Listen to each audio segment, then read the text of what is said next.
Live. Thank you. And so the first item on the agenda is the election of the chair. Can I have a proposer, please?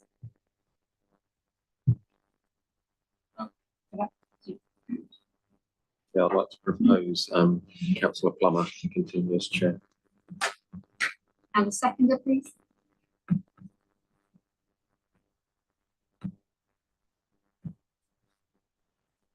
Okay,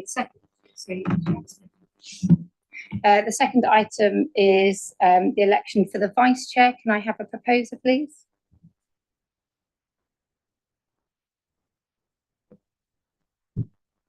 can I propose that Councillor Bennett continues as vice chair, please? And a seconder, please.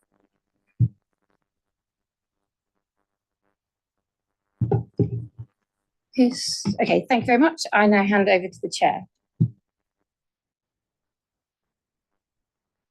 Should really, yeah, sorry.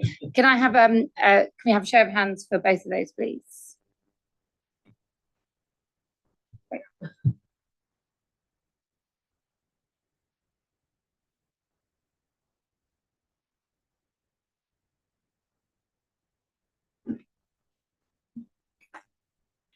Thank you for that. It's sort of a bit of a formality, but obviously I'm giving everyone a chance to consider something different happening.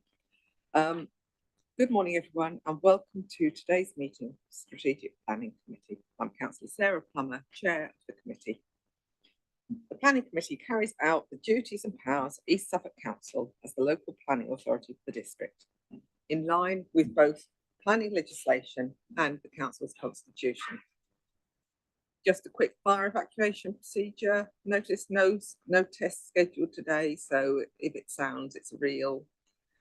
Follow green emergency exit signage, and I'm sure you all know an assembly point at the entrance to the park by the concrete structure. Please do not re-enter the building unless informed it's safe to do so. Reminder about mobile phones, please. And we have no one in the gallery, so we don't need to worry about it. I'd like to ask our officers to introduce themselves, please, starting from my left. Good morning, members. Ben Walner, Head of Planning and Building Control. Good morning, Joe Blackmore, Planning Manager, supporting on both development management items and partly presenting on item 9. Karen Thomas, Strategic Advisor with Coastal Management Adaptation. Hello, Beth Rance, Energy Projects Manager.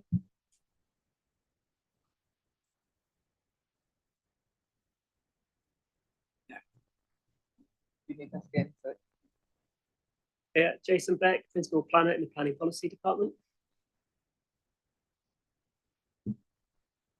Catherine Scott in the Development Management team, and I'm presenting items 8 and part of 9.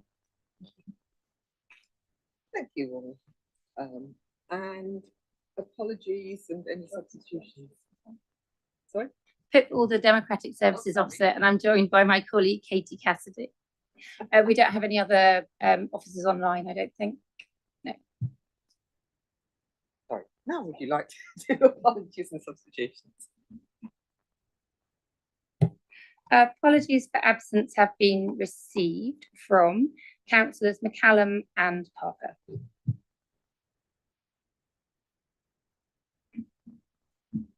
Thank you.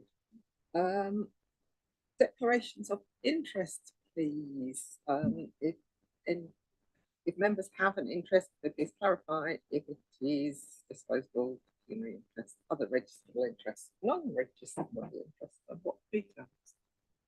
Anybody got any declarations for this agenda? No. Lovely, thank you. Minutes of the last meeting, which was held on the 6th of April. Yeah. Anyone got any comments they want to make on that before we on those minutes? No, all happy with those, in which case I would like to propose that we approve the minutes. Could I have a second, please? Councillor Smithson, thank you. And all those in favour of those minutes. That's unanimous. Thank you very much. Agenda item 6 is the nationally significant infrastructure projects update. Hello, good morning all. Yeah, so before I sort of go into the updates themselves, what I'd like to do is to start the morning off with some very nice news and congratulatory news. You know, our energy projects team are a real good, young, buzzy, effective team, and that's being reflected. One of our members, Clara Pearson, has been the Royal Town Planning Institute East of England Awards. She's been given an award. And for the details of that, I'd just like to hand over to Beth, our Energy Projects Manager, to say a bit more. Thanks, Tom. Just to share brilliant news, we nominated Clara for Young Planner of the Year in recognition for her incredibly hard work over the last 12 months, particularly during the C-Link examination, where her competence, confidence and attitude to working was absolutely outstanding, and is very pleased to see the recognition from the RTPI for this. She will now go through to consideration for the National Young Planner of the Year award. Fingers crossed that she's shortlisted. We'll find out in October. I've got a little snippet from the judges' comments there just to highlight that judges and colleagues commended her exceptional professionalism, preparation and outstanding contribution for someone so early in their career. She is a credit to the team and to the council. Thank you.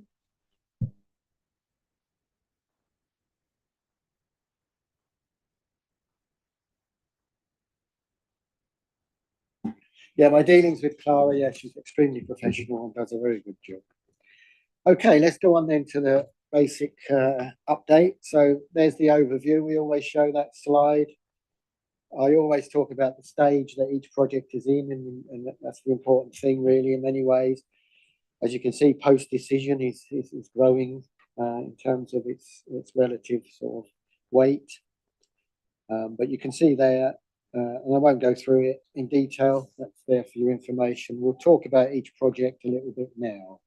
We're going on to the next one. So yeah, so C-Link then is at its recommendation report phase.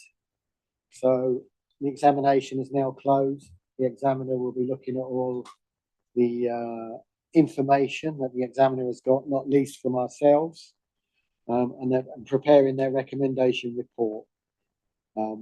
We have had communications from the examiner that does indicate that they're listening closely to the stuff we've been feeding in, all the important positions that we've been giving.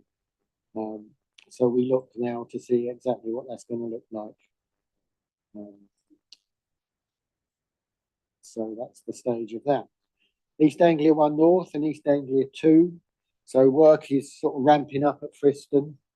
There's various activity going on there and some applications for a few changes around tower cranes and things. So that's very much on the burner now and happening. Lion Link, quite interesting. You'll be aware that Lion Link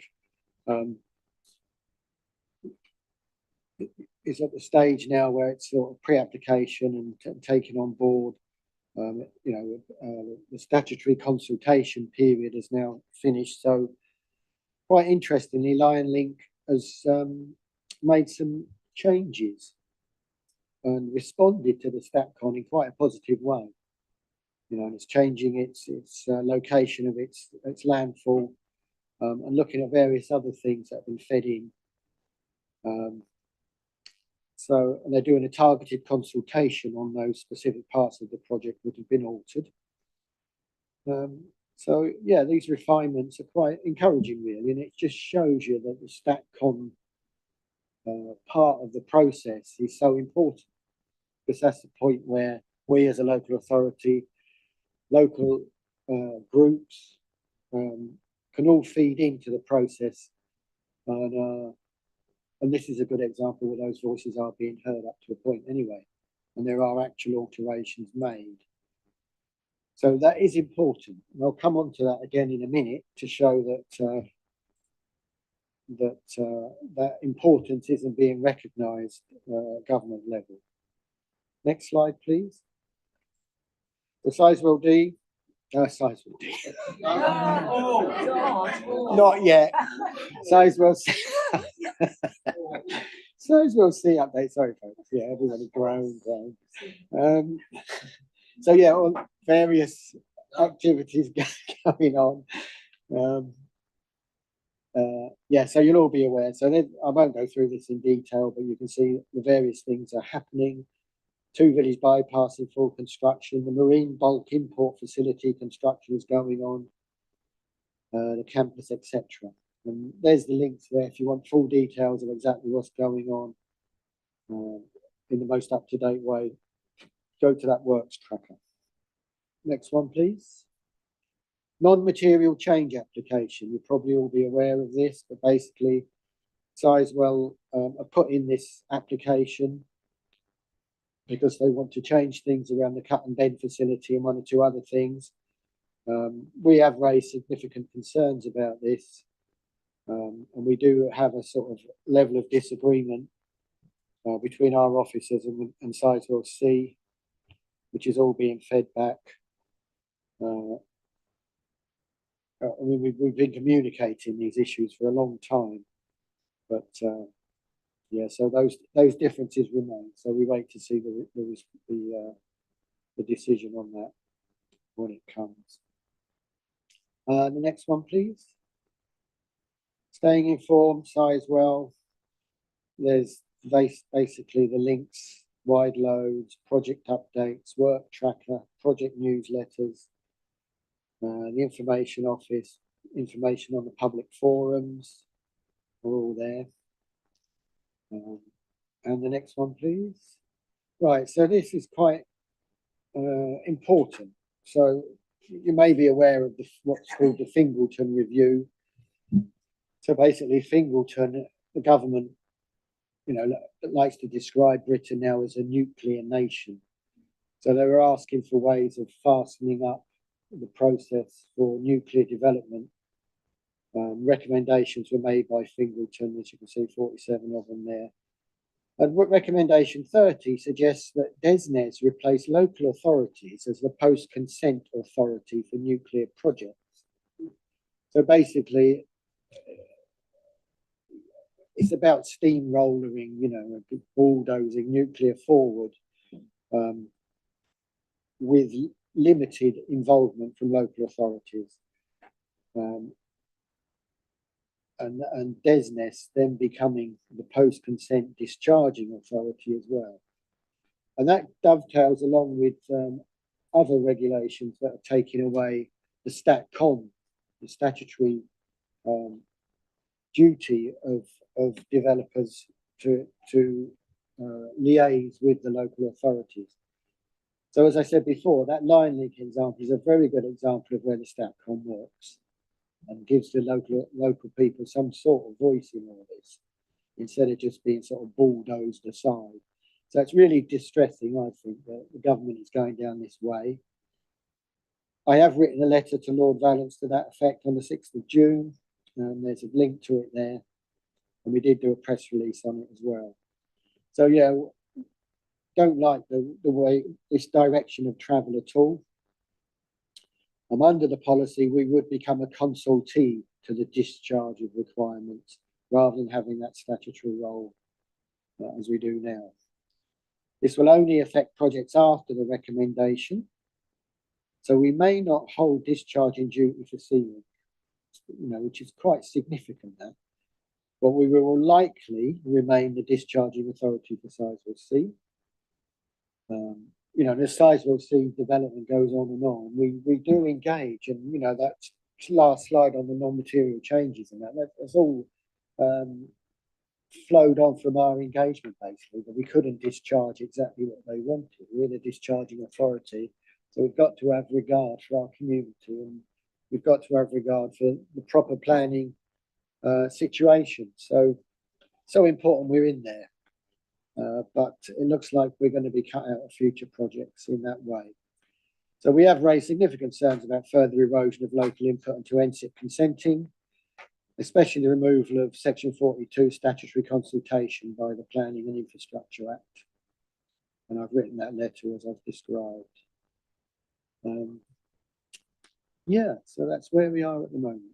Any questions? Thank you very much. And I'd just like to say a big thank you to you and all of the team for a huge amount of documentation I know you're dealing with and reading through and responding to. So big thank you to that. I don't think we recognise quite your level of effort on behalf of us as we ought to. So thank you. Councillor Bennett. Thank you, Chair.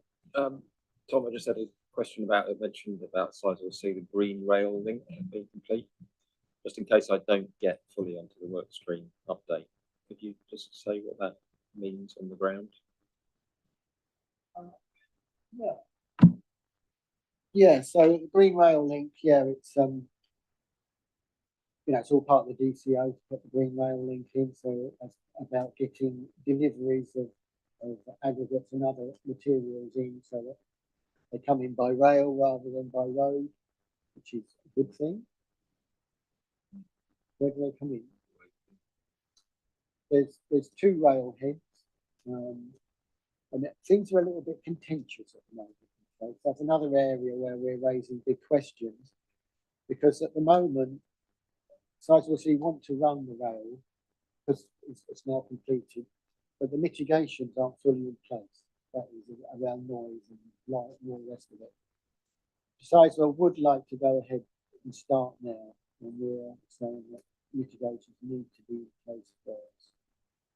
So there's some contention around that at the moment. We've been asking for more information from Sizewell on it. It has started to come through now. So yeah, that's one of the areas that we're wrestling with a bit. So yeah, so I mean the important thing with the rail link is that it's done in the best way for those living nearby. The net result is positive, So I mean it's good to bring things in by rail rather than road. It's got to be done in the right way. Sorry. Also, So what sort of impact does it have on reducing the road carriage of materials? yeah, the numbers I haven't got off the top of my head. Could you help with that, Beth? Off the top of my head, Councillor Bennett, I don't have the exact numbers, but it's a fairly significant reduction. One train, about 800 metres long of aggregate, removes, I think, 1,000 HGVs off the road. So cumulatively, 9 to 12 years of that is an enormous pressure off the local road network, yes. And just to add a couple of points, the Green Rail route branches off the Leiston branch line, just outside of Leiston, near Buckleswood Road, heads across in front of Leiston Abbey and into the temporary construction area. So that's kind of the area adjacent the main construction site. Will bring in bulk aggregates and heavy deliveries to remove them from the road network. Will it have a legacy benefit for the community? The Green Rail route itself will not. The Green Rail route is temporary for the purpose of construction only. So that element of it will be removed. But Sizewell are using the East Suffolk line and Leiston branch line. So there are legacy benefits there in terms of track replacements, sleeper pad upgrades, etc. So essentially it's replacing the clunky rail that was laid decades ago with continuously welded rail. So quieter, smoother, quicker trains.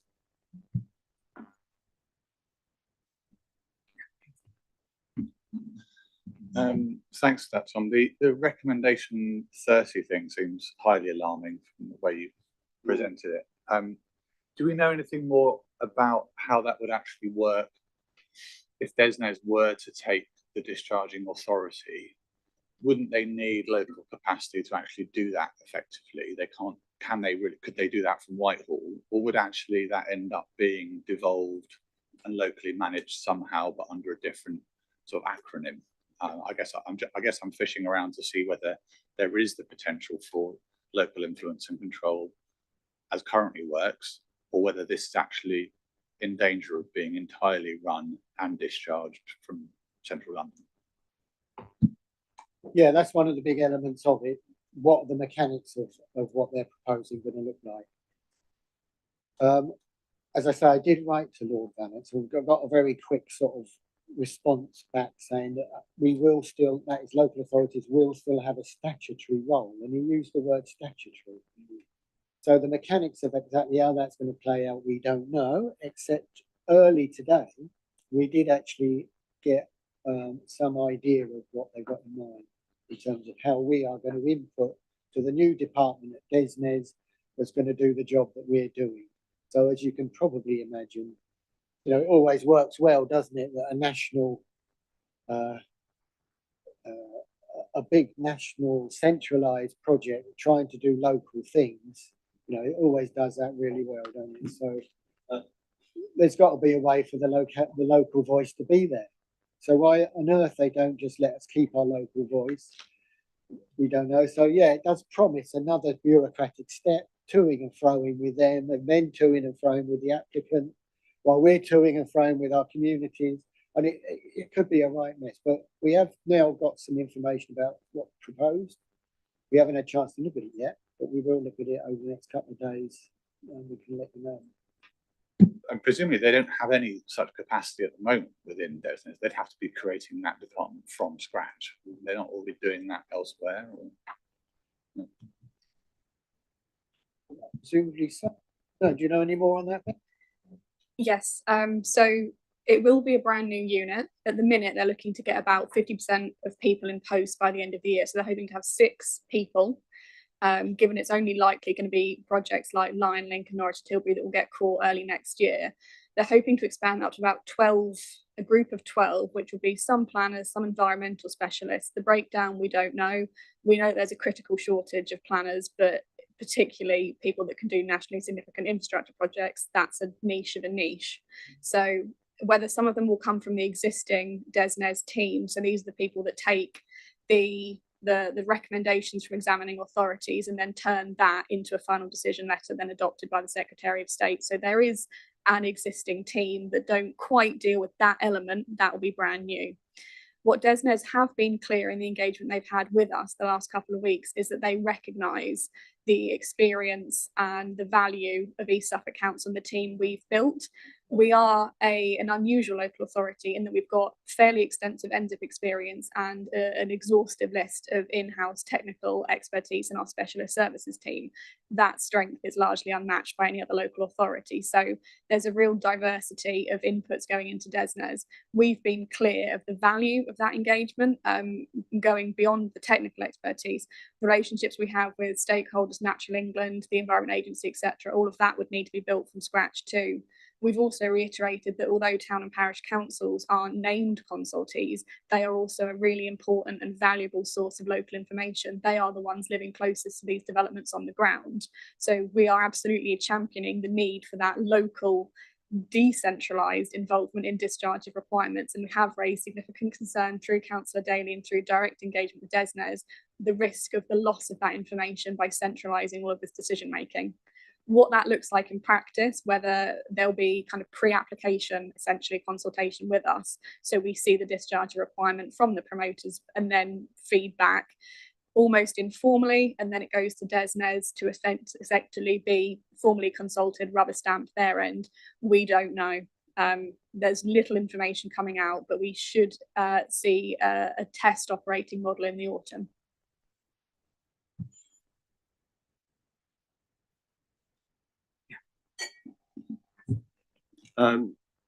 Slightly different subject.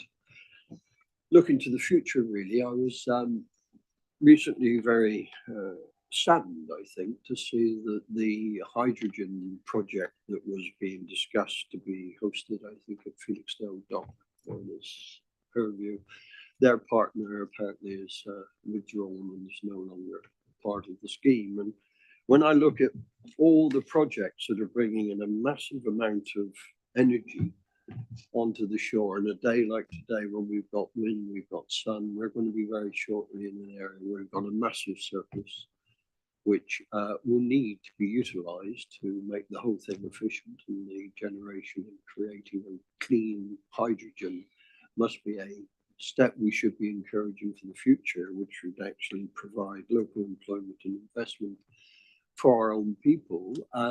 Is there any discussion going on either within this council or wider afield as to what could be done with regards to utilising the surplus energy that will be certainly coming into Suffolk?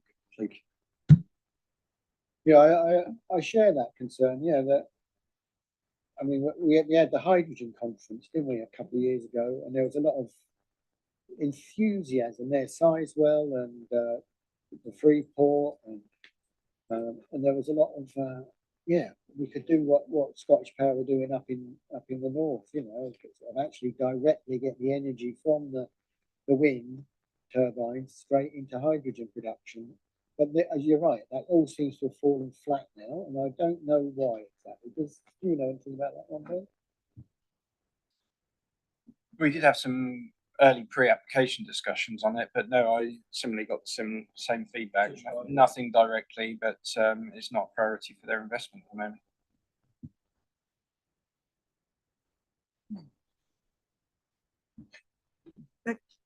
Don't know. Haven't got any more information on it at the moment. We could have a look. Yeah.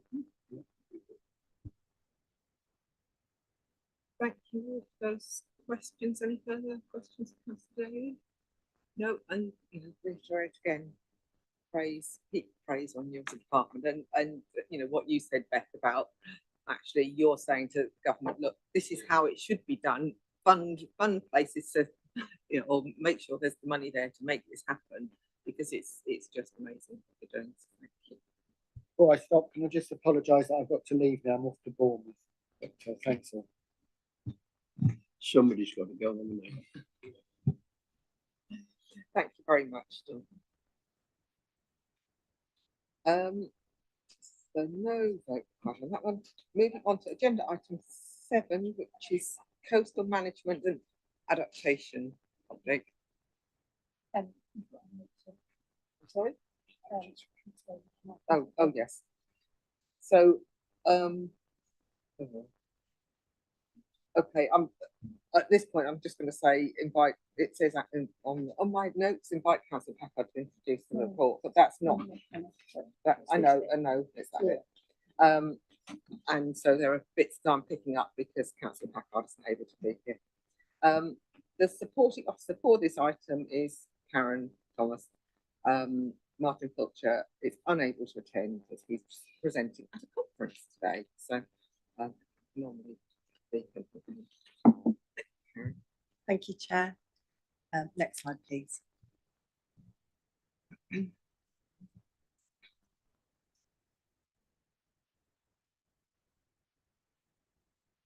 Okay.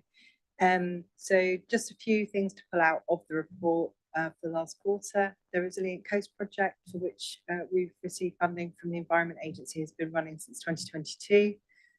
This is the last year of the existing project, and a huge amount of information is just being collated at the moment to start producing reports later this year.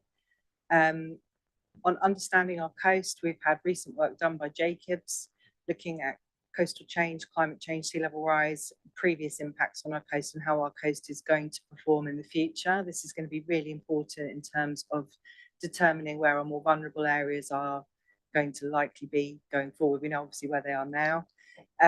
We've also been doing significant work with drones and LiDAR, and I'm just going to show you a short clip in a moment of what we've been doing with some of that.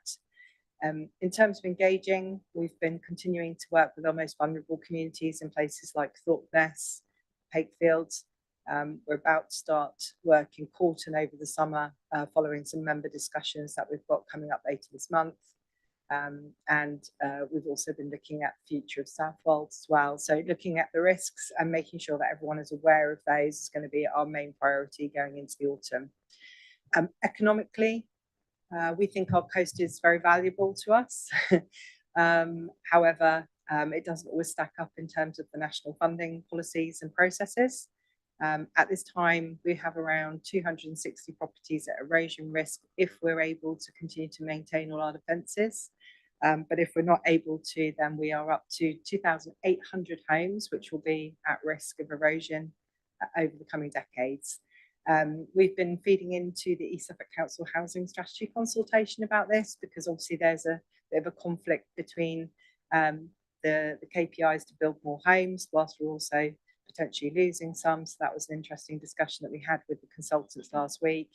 We've also been feeding into the local plan discussions, because it's really important that everyone understands the areas that are at risk of erosion and how we might deal with those in terms of adaptation and resilience. And there's quite a lot of, I won't say pressure, there's a lot of, there's a strong view nationally with the Environment Agency that we need to embed our shoreline management plan policies and adaptation into the local plan reviews around the country. So we'll be working with the planning team on that. There's some really positive news, which is that because of the work that we've been doing on adaptation and resilience in this part of the country, along with our partners in East Riding, North Norfolk and Great Yarmouth, it's been recognised nationally, and some of the £30 million fund that the Environment Agency released earlier this year is coming to Suffolk to extend our project, so that we will have until 2029 to complete and further some of the work. One particular area of work that the government is interested in us looking at is supporting those people who are likely to lose their properties with any kind of financial assistance going forward. And we'll be writing that business case up over the summer with the Environment Agency. And we're hoping to receive somewhere in the order of about £4 million to be able to progress that work over the next couple of years to inform Treasury of what we hope will be a new way of doing adaptation in the future, and it will become business as usual as part of Treasury, DEFRA and Environment Agency guidance. Next couple of slides are quite quick. If you're able to play it, please can you play it, Katie? Okay, so we've been doing some really, really amazing things with drone footage and our LiDAR. This is the Corton frontage, and what this is going to allow us to do is pause along the frontage and have conversations with people about their coast. We're going to be doing this for every single part of our coast in the end, but for now we're going to focus on some of the key communities with some of the biggest challenges. But you can see from this that you get a really realistic view of the coast. This is also a frontage that has limited accessibility now due to some of the erosion challenges that we're having down there. It's not safe for the public to go up and down some of those steps and some of those frontages. So basically we want to be using this as an engagement tool. Also from our engineers' perspective, it's a really good way for us to spot any erosion that's happening on the cliff ahead of time, and to make sure that we can notify and inform people of any dangers as well. Thank you, Katie.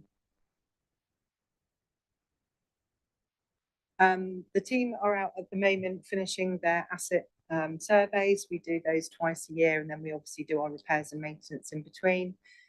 We're just costing up the work that we think we've got along the frontage at the moment.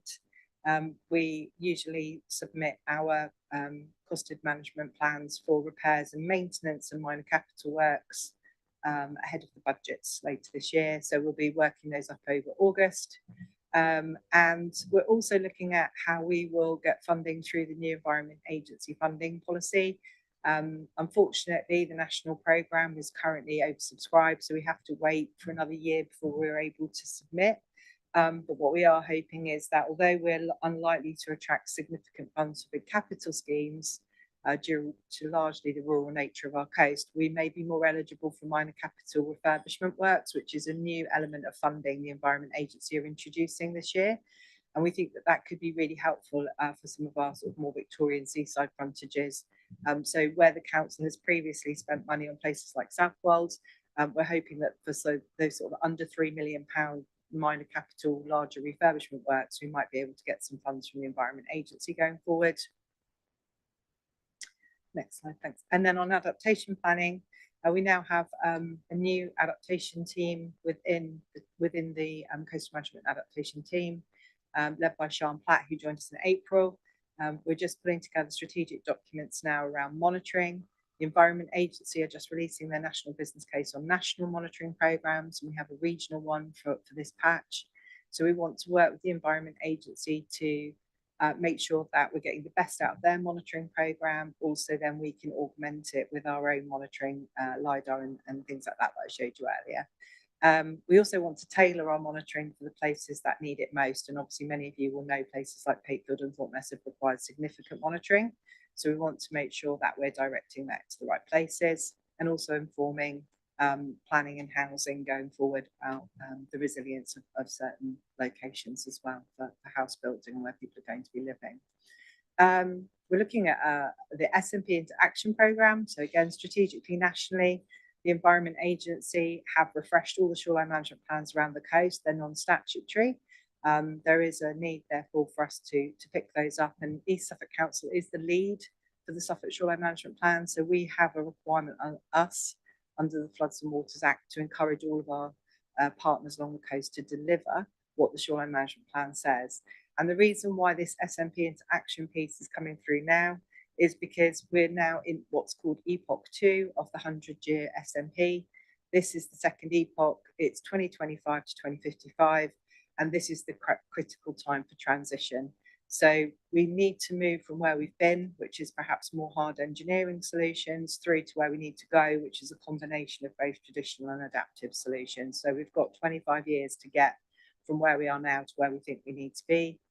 We'll also be developing our funding strategy over the next 12 months to meet the needs of this new adaptive approaches, because that's not a common funding source at the moment. We want to be working with the energy team on some of the contributions that come in from developers, and ideally we'd like to build an adaptation fund for the area so that we have funds available to support those who are going to need it. And then finally, just to plug again that we're working on a coastal strategy from August onwards to try and work out how best to advise the council on managing our coast in a sort of strategic sense.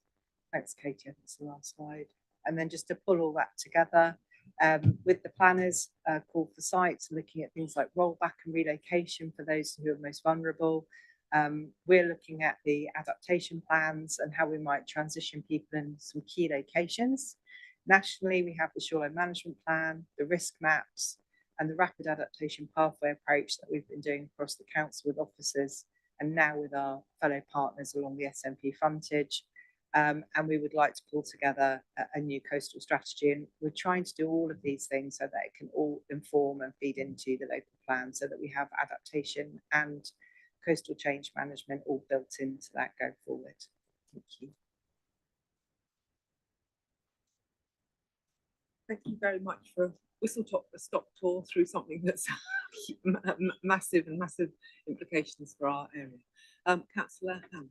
Thanks. Thanks very much for that. It seems to me that this is an incredibly critical and almost sort of existential issue for some of our communities. So it's impressive to see how much work is going on this, much of which I didn't realise. What jumped out at me there is that if we're thinking on a kind of 25 or 50-year time horizon, the council or its successor and our ratepayers of the future are potentially staring at a very, very large funding requirement to compensate, to potentially decant communities, refurb and move buildings, and as our coastline erosion seems to be accelerating at a much faster rate than was previously modelled. Now, you referred to the fact that the funding sort of strategy is still underway, but can you give us any indication of the kind of quantum that your experts think we are looking at in the near to medium term? I mean, and I understand it's going to be there's going to be some large error bars on it. It's going to be a range, but I guess that's the sort of thing we need to get our heads around is just how big a thing is this for future taxpayers. Sorry. Part of the reason for writing a strategy is to do a sort of almost a bronze, silver, gold approach. So if we were to simply repair, maintain, put a sticking plaster on things, engage with people when they're going to lose their houses, and take the coastal assistance grant route, which is effectively just going to pay for some of the cost of demolition, that's bronze. And that's probably where most people are in the rest of the country who haven't benefited from being able to take forward the sort of adaptation piece. I think at the other end of the scale, to be able to create new communities, space for people to roll back and relocate to, the potential for roads, infrastructure, etc., to all have been rewired, replugged. That's a complete unknown at the moment, but just from a defence perspective, in order to keep the defences in the locations they currently are, and the current known cost of what barrier would be for Lowestoft, you'd be getting up to about £1 billion, and that's for defences. So that's without moving anything, and that's without probably the next 50 years. But that's also not necessarily what's going to happen, because obviously there will be changes to defences. There will be the need to move and relocate some people. The difficulty we've got at the moment is that to move and relocate people, there are no funding streams for that available nationally, which is why we're being given the funding to do the adaptation pilots, because the intention is that we then feed that back into Treasury and they will write new guidance and assess what their cost of that likely to be. But if there wasn't to be any national funding coming, then, you know, ultimately as a council, what we want to be able to advise in the strategy, and certainly working with the energy team, for example, is what development contributions could we get? How could we build a resilient fund for ourselves? How might that work with devolution and things that might come from a regional perspective later? So we've kind of covered all bases. So there's bronze, there's something quite massive, and then there's what if we were left in the middle? How could we raise our own funds to do what? And then we need to be advising the council on what the what could be.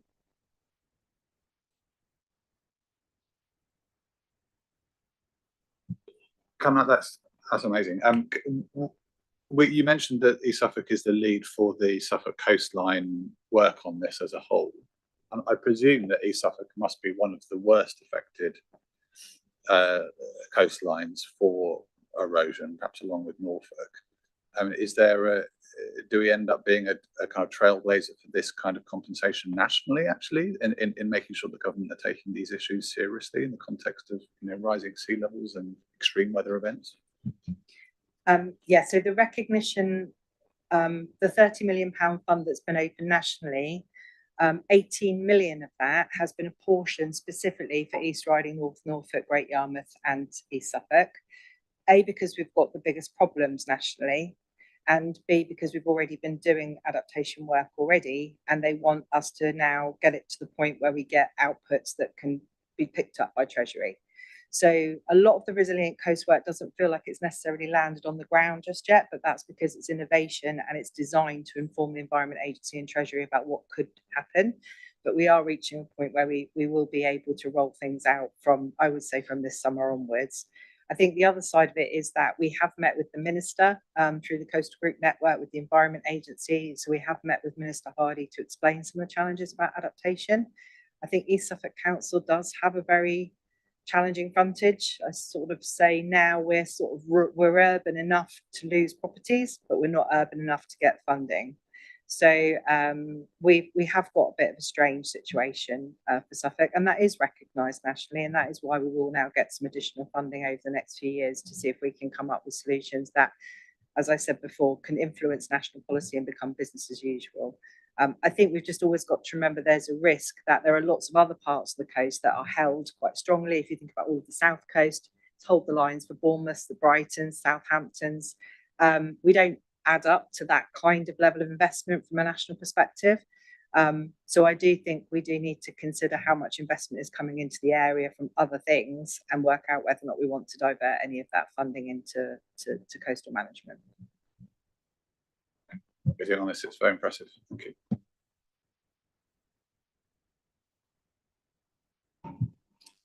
Yes, very impressive. Good morning. You did say, and I think I heard you right, that, and I didn't quite get a note of the numbers, but you're saying something like 280 odd dwellings are currently at risk, but is being protected by intervention and protection.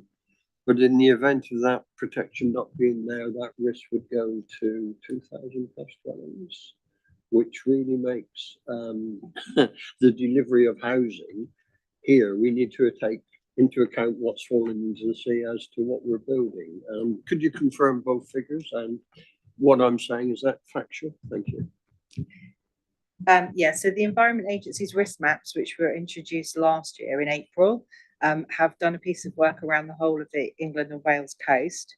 For East Suffolk, they have given two figures over the next 25 years that we've been talking about. So the first figure is around 260 properties. They are currently at erosion risk, and that's without defences. What they're saying is that if you have all of the defences in place that are currently there, so if you take Southwold, that's a really good example, that's at erosion risk. Not so much Aldborough, but larger areas of Pakefield, for example, at erosion risk. If the defences were to fail, then you go up to the number that I've rubbed off my hand, which is 2,804. So there's 2,804 properties in the erosion zone for the Suffolk coast, but many of them are defended and will continue to be defended if funding is available. Yes, yeah. And some of those will be entitled to government funding, some of those schemes and projects. We just haven't, we don't need to do them at the moment. So Southwold's a very good example. Our frontage there, we've got at least another 20 years before you'd need to do capital investment along the central area of Southwold, for example. So it's just if we cannot fund defences because it's become too expensive, then obviously more properties will be at risk.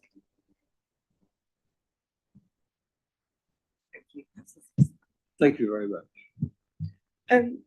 In Thorpe Ness, a large number were second homes, not homes that people lived in.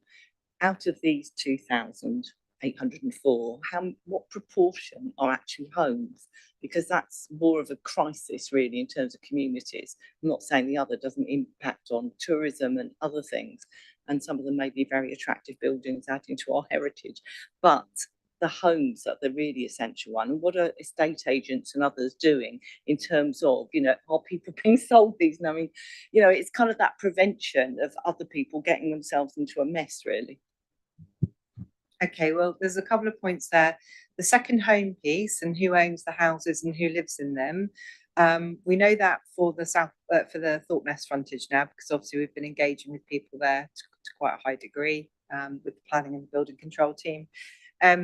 We're going to start working Corton this summer. Those sorts of conversations can only happen when you're actually knocking on people's doors or speaking to them directly. So we'll be building up a picture.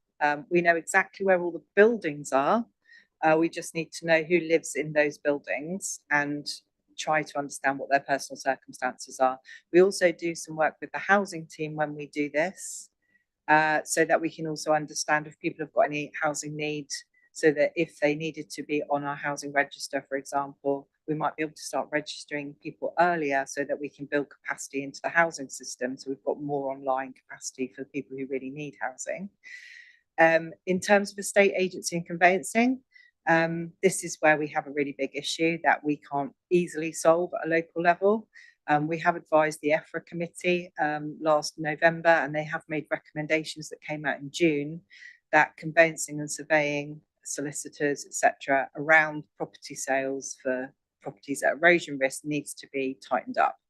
At this point, you can still have a situation where you can unknowingly buy a house at erosion risk, and there are some searches that are done, and if they are coming through to the council, then we always advise, obviously, but not everything does come through to council. So that has been picked up by the EFRA committee, and that is one of about 8 or 10 recommendations that was made nationally that needs to be resolved.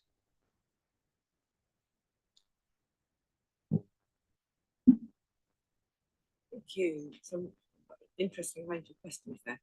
Thank you. So wait a minute, sorry, glasses back on each week.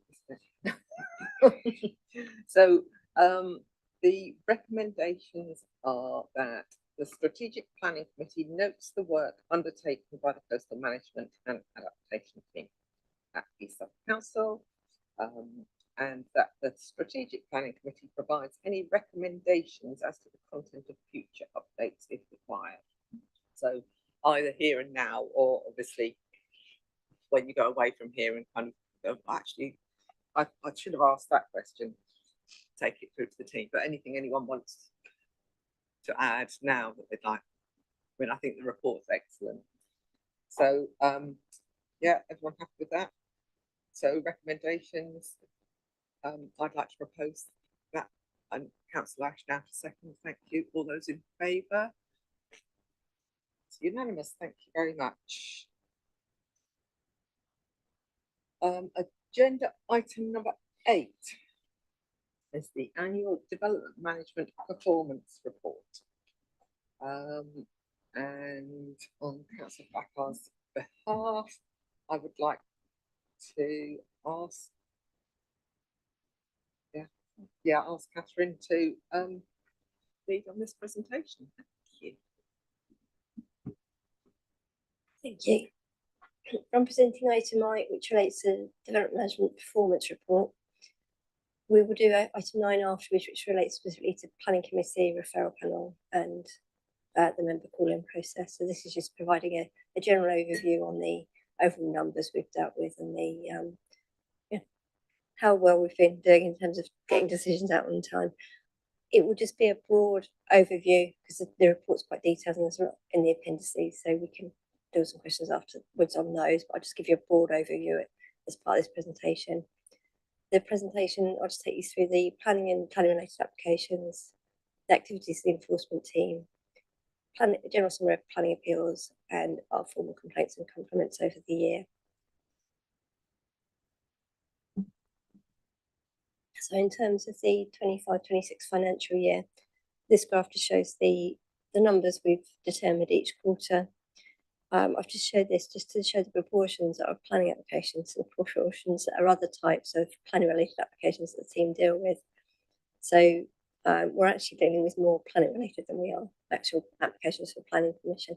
So those for planning permission are in blue, and then others, other types are in orange, and that includes things like listed board consent, advertisement consent, discharge of conditions, tree works, various other things that the team deal with. In terms of what we're judged on in terms of the government statistics that we have to report on, and we have to meet a certain target for, it's just the planning applications. The applications just for planning permission. They're split into majors and non-majors. In terms of the majors, the national target is 60%. As you see from this graph, overall for the 2-year monitoring period that ends in September this year, we are 82%. So we are well on target to meet that national target. And yeah, past 5 quarters we have been well above that. Sometimes there's a dip, and it's purely because of it doesn't take much. There's not many major applications determined in a quarter.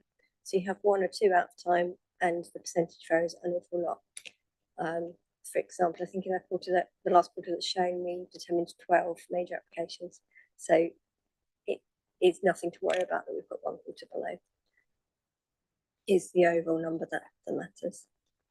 In terms of non-major performance, we've improved quarter on quarter during the current monitoring period, and we're on target for about 80% at the end of this 2-year monitoring period, with a national target of 70%. So we're also comfortably on target. I'll just move on to the planning enforcement team. This graph just gives you a rough idea of the activities coming in and out. The orange is cases logged, and the blue are cases that we've closed. There will always be variation between what comes in and goes out because of the time it takes to deal with enforcement cases. There is just one sort of slight blip to the pattern on there, which is the numbers closed in May, and that was because as part of the enforcement projects that we've been doing at looking at process and things, we've been clearing up some of the data on the system. So it looks like we've closed a lot more cases that month because we were tidying up some of the data. The enforcement team deal with a lot of things informally and manage to close cases via a letter writing to the applicants and the site owners getting them closed. But the thing that people often see and look at is the number of enforcement notices we've served each quarter. And this graph just shows since East Suffolk was formed. And the orange ones are the enforcement notices for operational development, so physical works. So they tend to be the ones that we serve quite a few of. And some of and then the next category is change of use.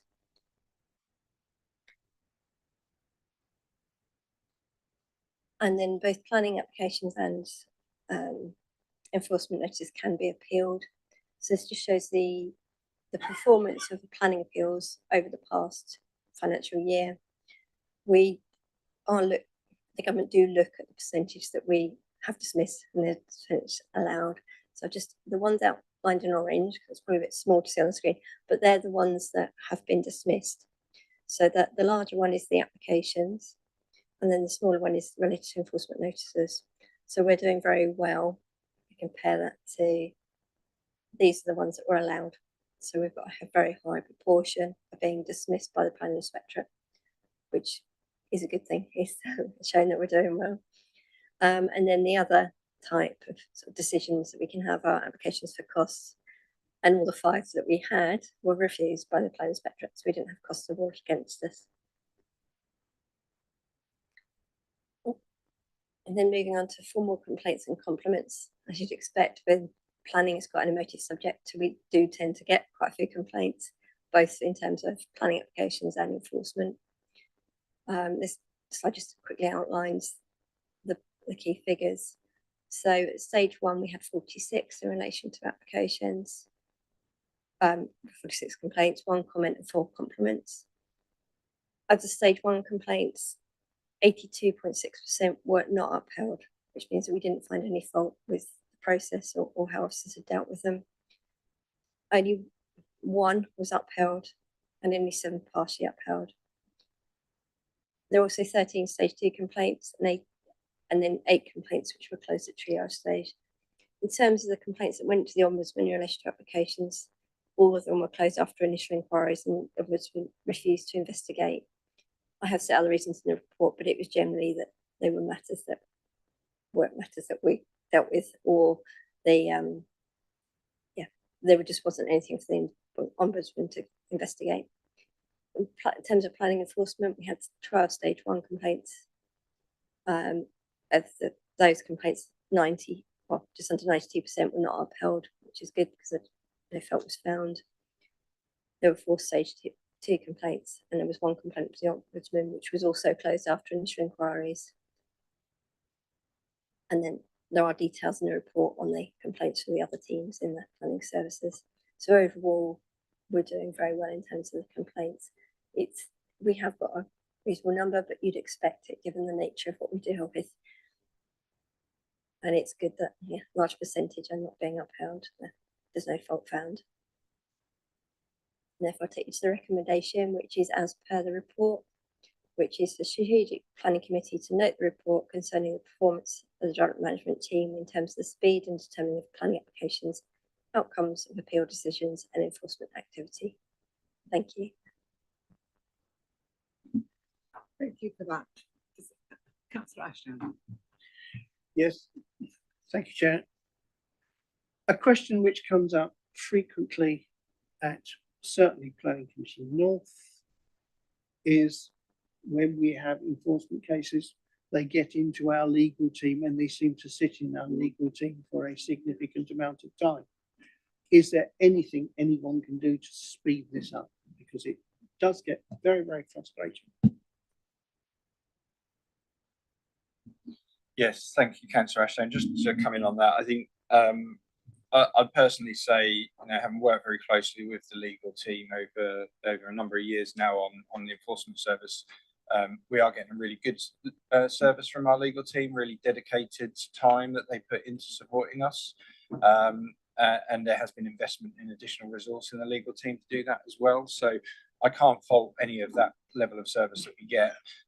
What I think we're really finding is that it's the legal process around many enforcement cases and the way that it has to go through the courts, the wider legal advice that we need to receive often from barristers, etc., and some of the risk assessment that we have to do around things that does tend to take time. So it's certainly shifted to not necessarily being an internal problem, but an external problem and something that is felt around the country when it comes to planning enforcement matters.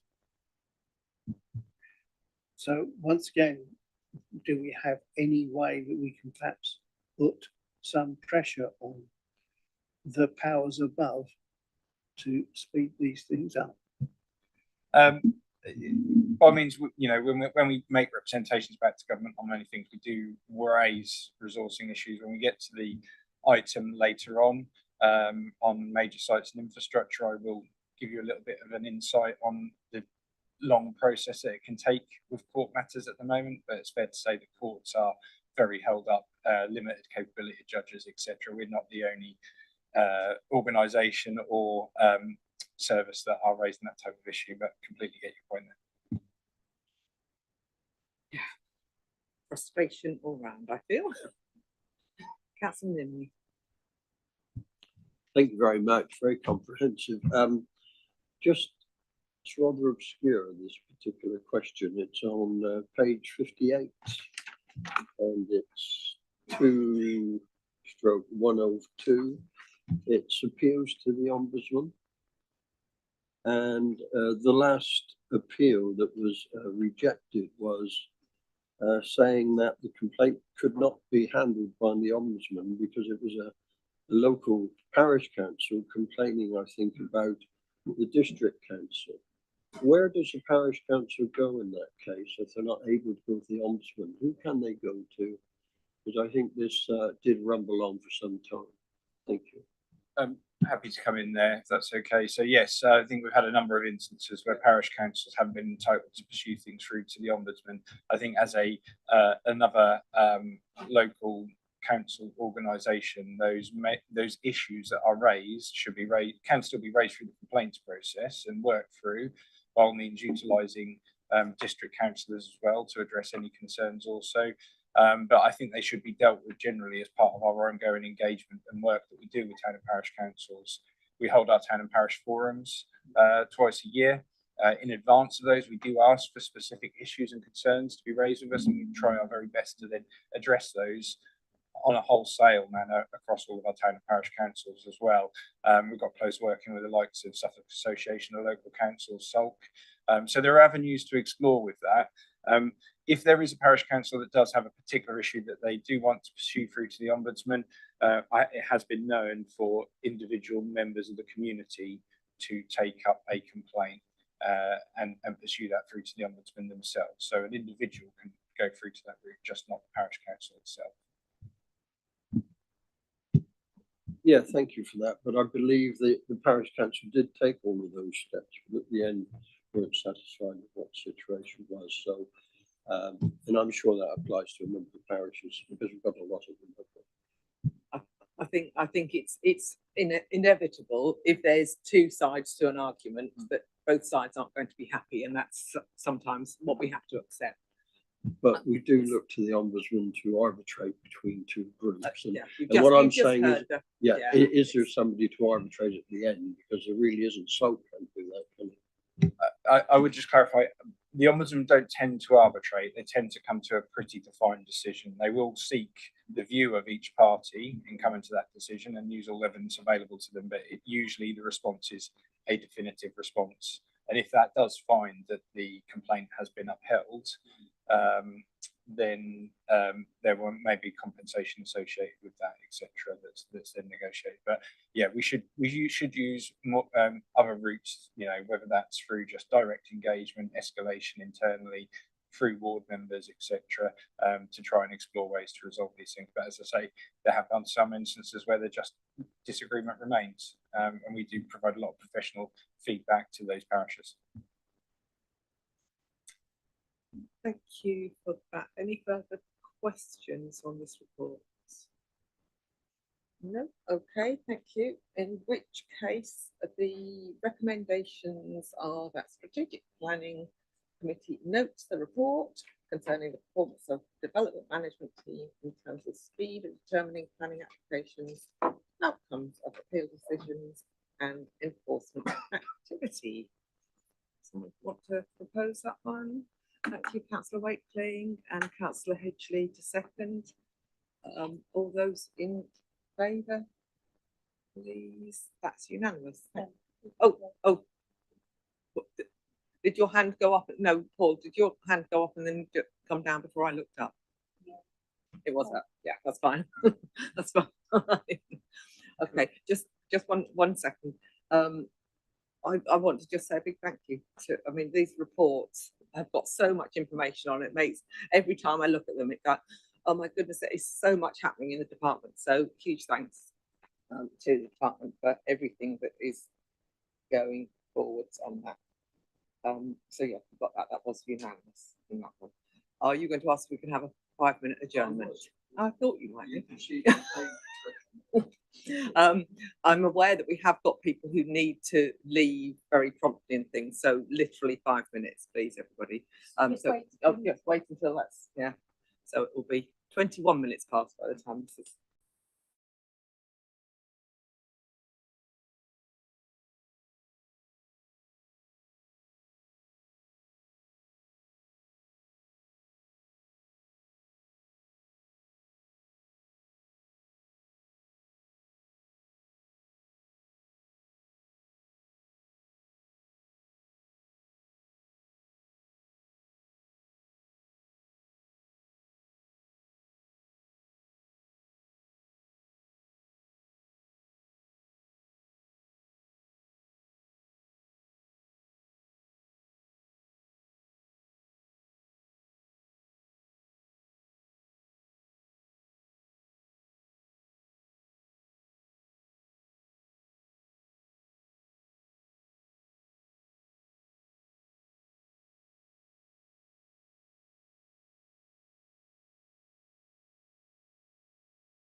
Okay, thank you, Sarah.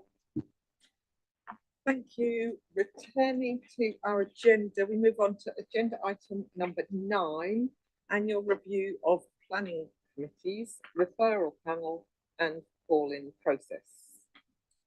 So I would like to ask, yes, Joe and Catherine shared who's going first.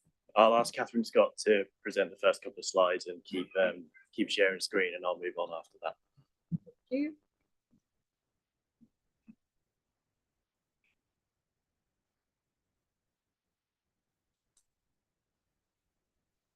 This is item 9. It's the annual review of the planning committee's process, including the referral panel and the member call-in process. It is the report before you, and the slides are quite detailed. Sorry, the appendices are quite detailed. So I'm going to keep it so as short as possible because you've already got most of the information. The only thing I was going to highlight is the planning referral process and the outcomes. So this is effectively the number that are delegated back to officers and the number that go to committee. Just to show since the referral panel was set up, so that when East Suffolk was formed, and just particularly to note the last 2 years, which were the proportion was very similar. We've got the consistency in terms of the proportions that go into committee. Obviously, this process won't exist in quite this format with the new national scheme of delegation, which Joe will come on into a moment. This obviously, the amount that go to committee leads on to the amount that are referred to committee affects the overall number at planning committee each year as well. That was part of the reason I highlighted it. So I'll now pass over to Joe. Thank you, Catherine, and yeah, good afternoon, members. This is a relatively late addition to the report, and this follows on from a government consultation that closed on the 23rd of April 2026, so just this spring, and that was a consultation on planning committee reform, and really the noises out of central government were that they were looking to pretty rapidly implement a national scheme of delegation to try and take decision taking, particularly on the majority of applications out of the hands of planning committees and delegate those to planning officers. I think the starting point for us is that we've had a well-established referral panel procedure in our constitution for several years, and I would say that it's probably not really an issue that's been affecting us as a council in terms of lots of issues with maybe too many applications going to committee or lots of major applications being overturned by members contrary to officer recommendation. And I think that's really at the heart of the government direction on this. But all of that aside, this is following the consultation, we've had the statutory guidance, which has now been published. The formal regulations that follow on from that have been through the process in Parliament and will be formally made and adopted within the next week or two. And that becomes a matter of law and comes into effect on the 31st of October 2026. So with this national scheme of delegation in that legislation, once that is published, come that October date, it will therefore only be lawful to make decisions in accordance with that national scheme of delegation, irrespective of how any of us locally or other councils or in communities feel about that. So moving on to the detail of that, what that means is that applications are separated into either Schedule 1 or Schedule 2. Schedule 1 applications under the regulations will automatically be delegated to the head of planning and building control, in our case at East Suffolk Council, or the nominated officer. That might be a director at another service, or if they don't have a chief planner, an equivalent position. Fortunately, we do have a chief planner, and that really goes to the argument that every council should indeed have one. The types of applications under Schedule 1 are those you would probably expect. So householder development applications, all of those extensions, fences, all of those various kind of small scale applications would all be delegated to officers. They would never come before the planning committee. Minor commercial development, minor residential development, and that's defined as, for example, in respect of residential development, at least one, but no more than 9 homes. on a site area smaller than 0.5 hectares. There's various other types of applications that fall under Schedule 1 as well. Many of those you would expect. So things like applications to discharge details reserved by planning condition. There's some more significant ones too. So applications to vary planning conditions, prior approval for permissive development rights, and a whole host of other applications. So that really takes a large chunk of the day-to-day business of the Development Management Service and delegates those decisions to officers and takes those away from the planning committee in their decision-taking role. Then you have the Schedule 2 applications, and the presumption on these applications still from government is that Schedule 2 applications will still be delegated to the nominated officer, the chief planner in this case, unless the nominating officer, the nominated officer and the nominated member being the chair of the planning committee, unless they agree with the nominated officer having the final say, that the application should be referred to the planning committee. And so what that will involve is that any application that falls under Schedule 2 has to go potentially through a gateway consideration. And that means that there's a need to apply a significance test. So the default position should be that those application decisions are delegated unless there are significant reasons in terms of the detail of that case why it should be presented to the planning committee for a decision. And just to step aside from that a little bit for a moment, Pip Holder and I attended a seminar on Friday last week in Westminster delivered by the Planning Advisory Service at the Local Government Association. And there was heads of development management, heads of planning, and some democratic services and legal officers in the room. And it was quite interesting hearing the feedback from other LPAs and their intended approach that I think many were sort of rubbing their hands together and thinking, oh, this is fantastic. We can maybe have as many decisions as possible delegated. And I'll move on to this in terms of our suggested approach, but I think we're quite keen to try and retain some of the good practice that we have in respect of local community influence, helping to guide the determination process. And we've got the referral panels in place. It was clear to me that many authorities don't have that. And so we have something that could potentially be repurposed, and I'll come on to that in a moment. So there's a lot of change that has to happen by October 31st. As I mentioned, we don't have a choice on this. If we didn't have something in place by that date, potentially there's a lot of decisions that couldn't even be made. We would go into a bit of a freeze. So what we've done in the report is start to set out, following a meeting between officers and lead members, is set out an initial idea of how we would like to approach this and our recommendations for the committee to consider. And part of that is that in terms of that gateway process for Schedule 2 applications, the way our constitution is currently written is that we have, where there is an officer recommendation that is contrary to a town and or parish council or a ward member or a statutory consultee, and there's conflict between those views, on a Schedule 2 application, that might then be the trigger to say, actually, that Schedule 2 application should go through that gateway test. And that gateway test may be a repurposed referral panel, which could effectively be an advisory panel where we go through a similar process of, on a weekly basis, presenting our recommendation and the key issues to lead members, including the nominated member in terms of the planning committee chair or chairs. And then that would inform the recommendation that then goes to the nominated officer in terms of the chief planner to dictate whether that application should be referred to the planning committee or delegated to officers.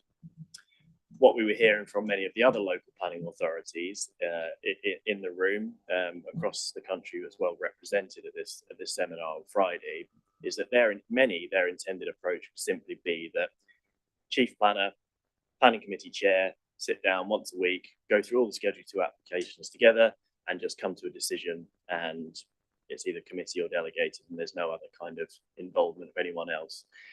And our suggestion is that actually we don't really think that's the best way. We think we can use a repurposed referral panel to effectively triage and guide what goes through that gateway test and retain some of that local community influence, particularly because we've spent so many years trying to coach and help communities to engage with the planning process and present comments and representations on applications that really drill down on material planning issues and reasons of significance that should bring an application to committee.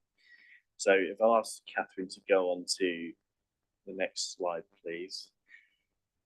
In terms of those Schedule 2 applications, sorry, quite a long list here, but there is many of those. I think the important ones to note is any applications for planning permission which are not householder, minor commercial or minor residential.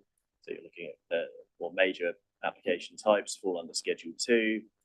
Interestingly, applications to develop land without compliance with conditions, which is retrospective planning applications, fall under that Schedule 2 designation.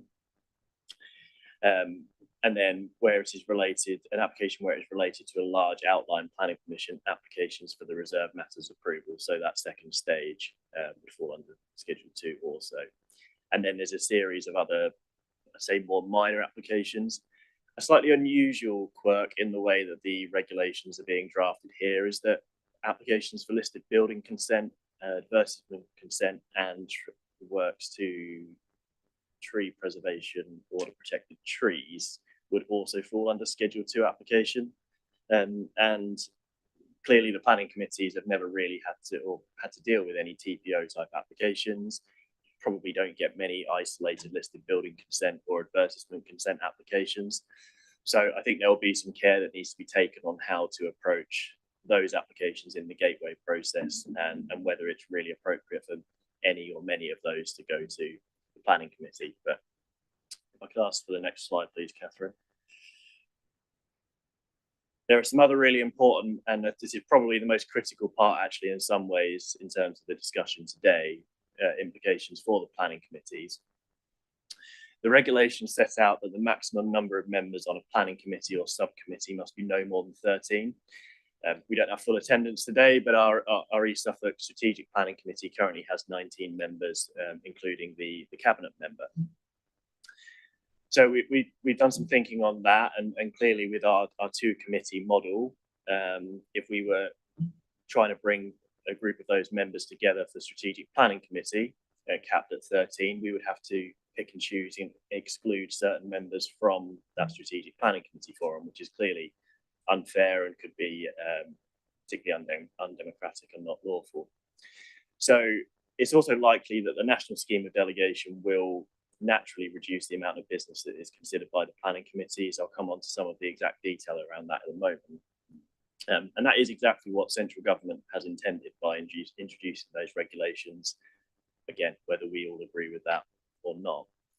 So our recommendation is that we advise that the best approach is to move to a single East Suffolk Planning Committee with up to 13 members. That single meeting could alternate between office locations rather than having the two separate area committees. That we could then still hold a specific quarterly strategic meeting like this for other business aside from decision taking on planning applications. I think particularly as we move into LGR as well, there is also a benefit to a single district wide approach in terms of consistent decision taking. We're in a challenging housing land supply position. We will have sites that are coming forward potentially in advance of local plan completion or adoption. And so there will be a need for those decisions to be consistent across the district, and that also forms part of the recommendation. Clearly, the alternative of two area committees made up of something like 6 and 6 is too small. You run the risk of not being quorate if anyone can't make it, and that's part of the thinking there. Next slide, please, Catherine. So to try and offer some reassurance on that in terms of what it might look like, I think there's probably a fair question around, well, okay, we've previously had 2 committees each month, we go to 1, are we suddenly going to be really, really busy here and not have time to deal with all the business we need to? Over the year, the 25 to 26 financial year, 79 applications went to planning committee. We had 1 at the strategic planning committee, which I believe was the Geldwell application as a more strategic level development. 78 applications to north and south planning committees combined. The average number of applications per North or South Planning Committee was 3.9, so call it 4. Over that period, we had 4 meetings that were cancelled due to a lack of business. And just picking up on Catherine Scott's earlier slide, we had the referral panel referred 13% of the applications before it to the Planning Committee.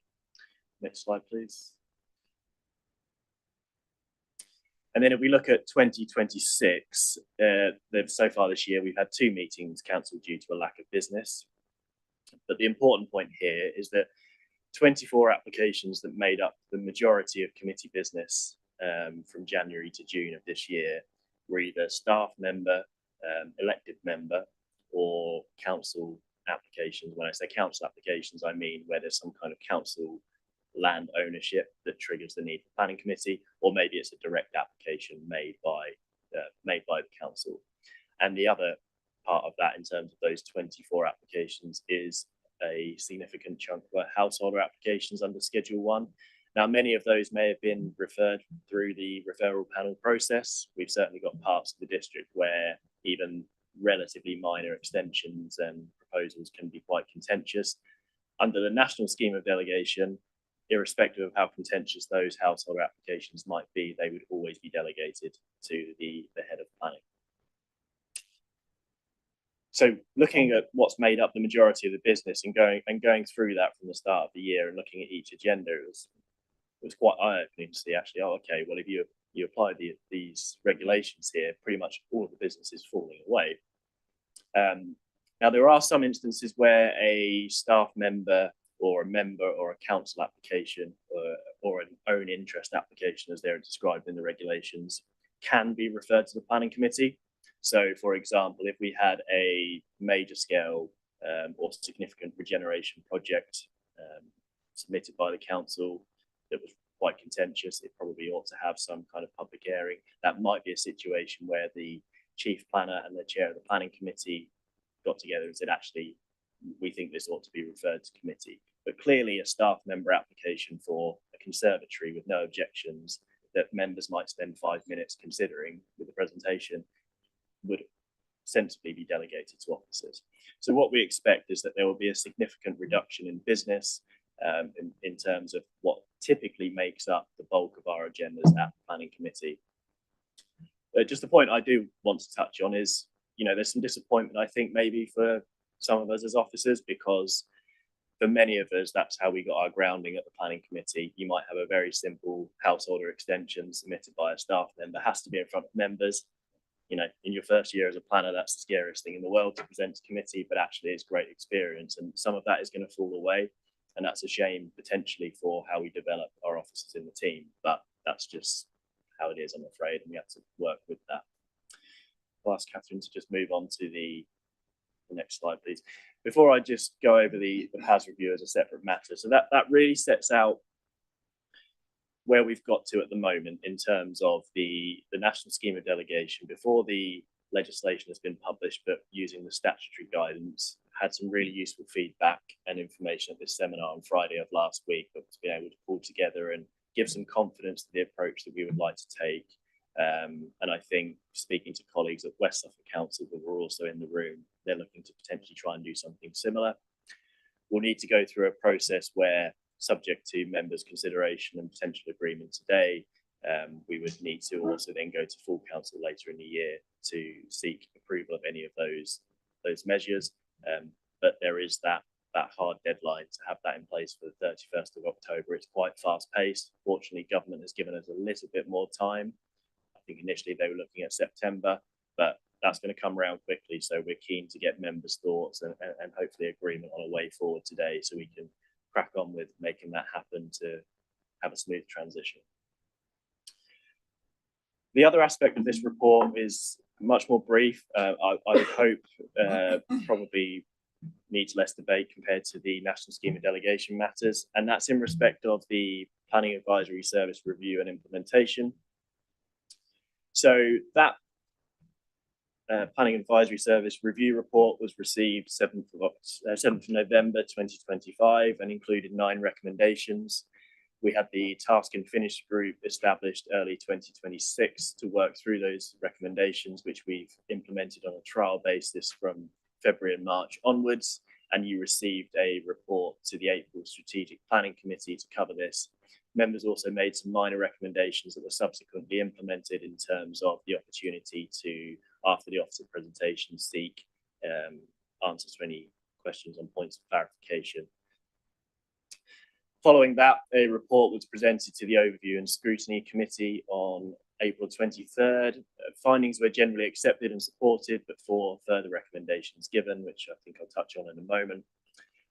And then the outcome of that meeting was presented to Cabinet on the 2nd of June, where those findings and further recommendations were accepted.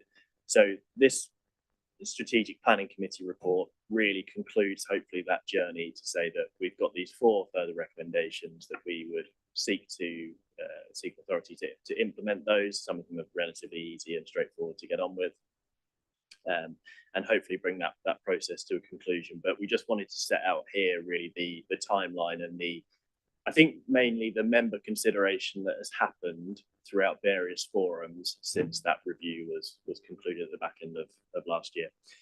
So if I ask for the next slide, please, Catherine. And just in terms of those 4 recommendations, that it was a specific planning protocol to be developed. You might recall we said that potentially that could be something that could wait until after LGR, but I think fairly Overview and Scrutiny Committee said no, that should be something that is important to crack on with anyway. The members of the Planning Committee receive annual refresher training. I think we're in a good place that members engage well with, and we offer a lot of continual training. There will be, as part of the regulations on committee reform, statutory requirements on training for members. And we had an update from MHCLG on Friday that that's likely to come into effect towards the latter part of 2027. But I think even when it does, we'll be in a place where the training we have and members engage with fulfills that obligation. A third recommendation from Overview and Scrutiny was that a how-to planning guide and video be created and uploaded to the website to provide councillors, members of the public with a greater understanding of the whole process, how to submit an application, what's a material consideration, etc., just so that people arrive at the planning committee with an idea of how the meeting will run, what their role is. And I think that's a fair recommendation, given some challenges we had with public participation, which sometimes spilled over and was a little unpleasant. The 4th one is a simple one that with Pip Holder, Katie Cassidy and colleagues, we've largely got completed and ready to go, is that a simple laminated A4 sheet will be created and available in the public gallery for anyone that attends the meeting to look at before the meeting starts. So Cabinet's accepted these recommendations, and we likewise recommend to the Strategic Planning Committee that those are supported, and we just begin to work on implementation and concluding those. Next slide, please, Catherine. So thanks for your patience on quite a lot to take in there. There's a lot with the regulations and the statutory guidance to work through. I think as an officer group, we're feeling the pressure of that a little bit in terms of the timeline for delivery, but we've got a clear idea now and some confidence in how that might play out and work quite well. So the recommendation today is to first of all note this report and the upcoming work which will be required to implement the changes to East Suffolk Council's constitution pursuant to the new National Scheme of Delegation. That the Strategic Planning Committee discusses the officer recommendations in response to the National Scheme of Delegation proposal in relation to the route of applications, and also moving to a single East Suffolk Planning Committee with 13 members in place of East Suffolk's current 2 area planning committees and a Strategic Planning Committee.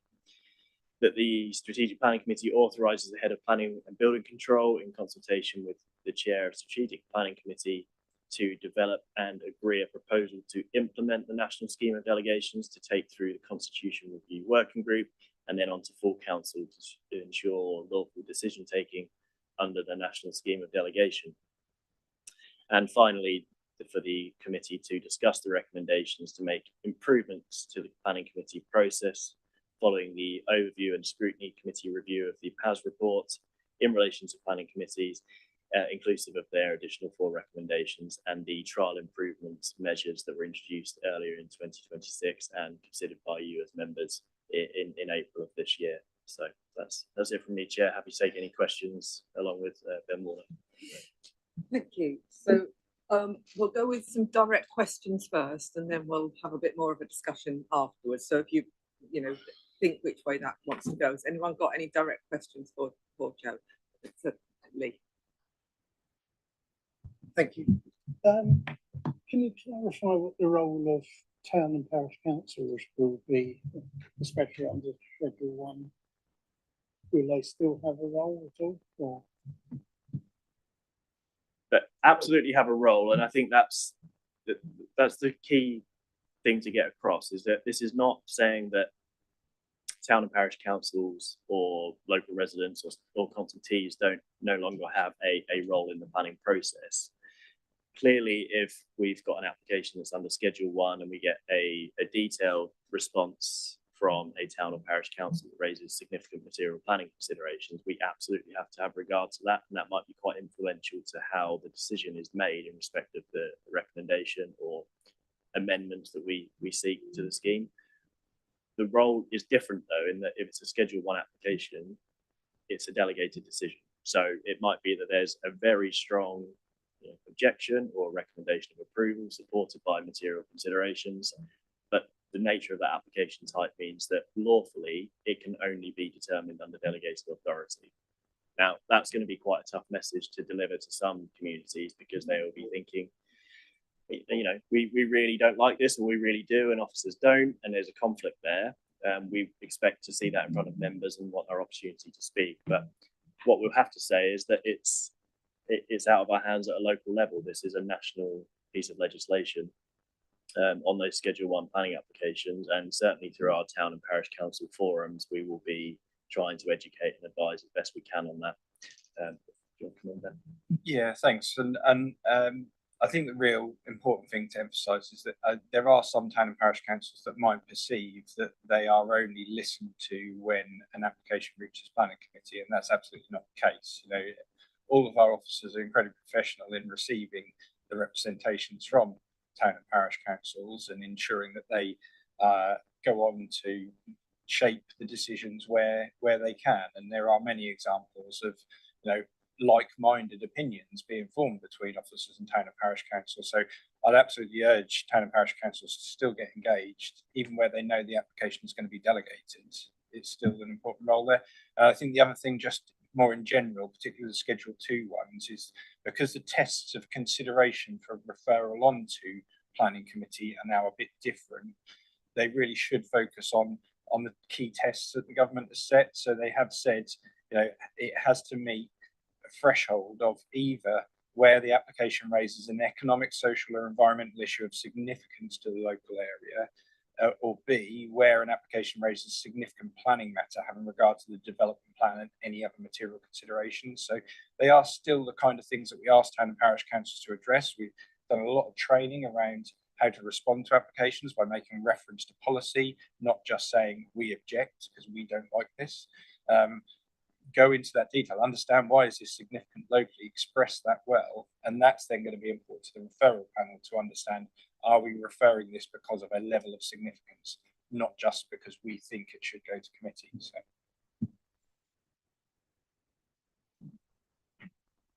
Councillor Hammond. Sorry, and then Ashdown, whichever. You want us to stick to questions, don't you, rather than comments? Yeah, questions now. So it's a shame to lose the referral panel, because I think it works quite well, but I understand we don't have a choice about that. I'm just a bit concerned that the repurposing that you described, Joe, of the panel to a sort of advisory role is actually a bit toothless. And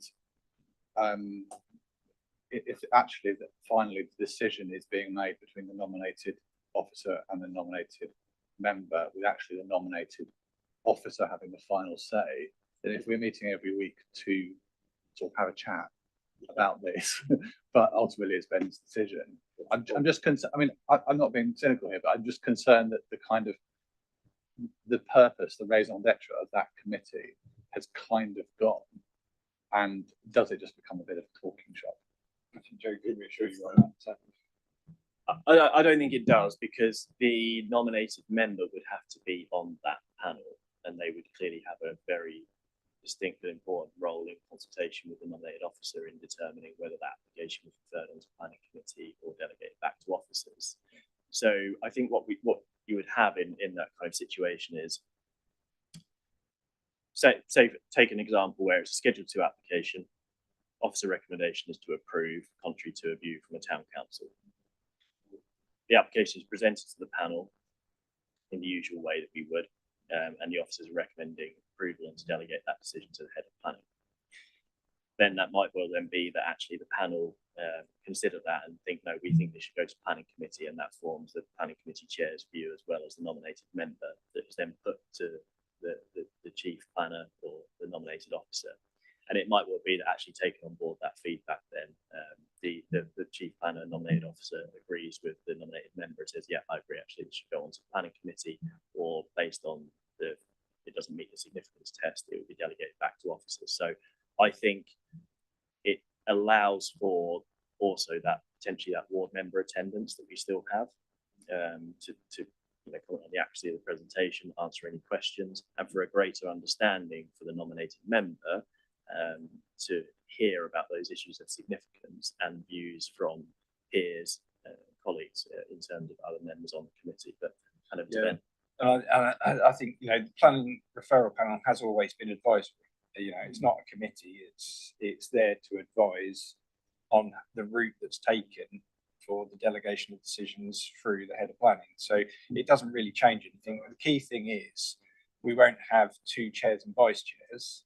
So we will have 1 chair and 1 vice chair if we go to a single committee, but we'll probably still nominate 2 other officers to make sure that we've got two other members, sorry, onto that referral panel. So we'll operate in pretty much exactly the same way.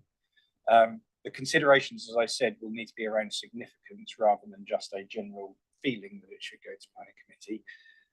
And just I don't want to sort of make too much on the point around the almost veto that the head of planning or the chief planning officer has in this. It does place a lot of power, this national scheme of delegation with the chief planner, but it also places a lot of burden and a lot of responsibility. And, there's a risk that comes under a lot of criticism and scrutiny, which I don't personally want too much. But what I would say is certainly if there is a process where it's a Schedule 2 application that's been triggered to go to referral panel as the voice of the chair of planning committee have decided they wish it to go to planning committee, I think the vast majority of the time, personally, I would say, yes, of course, go along.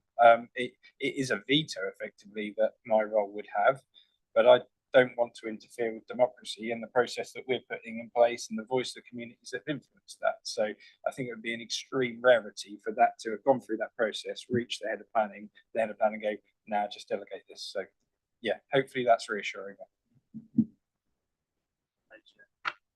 Oh, sorry. Yes.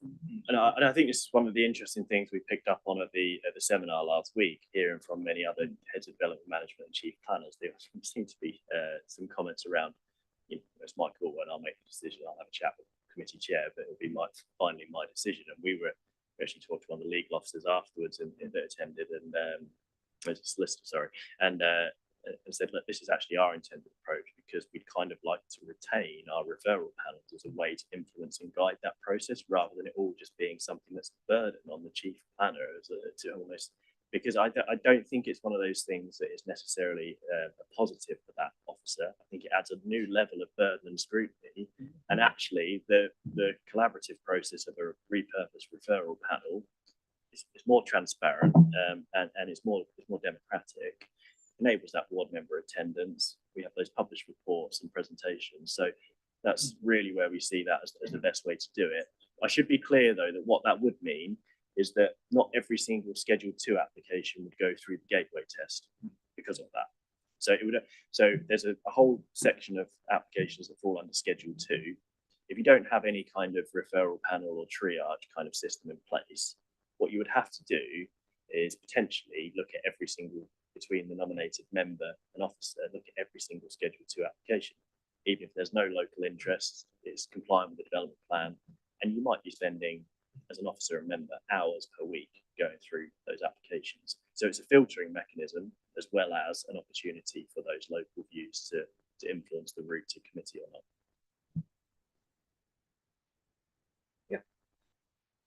Councillor Ashton. Get two things.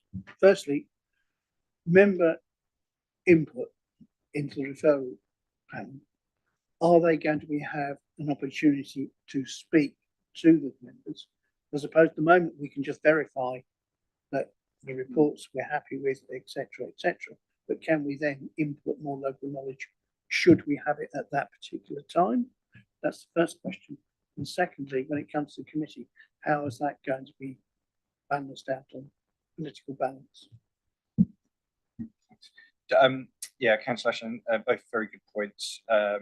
Things in my view remain very much unchanged as to how, as ward members, you should participate in the planning process. So, as we've always said, the most important thing for you to do, if you have strong views or a position that you want to present, is to put that in writing in the consultation process.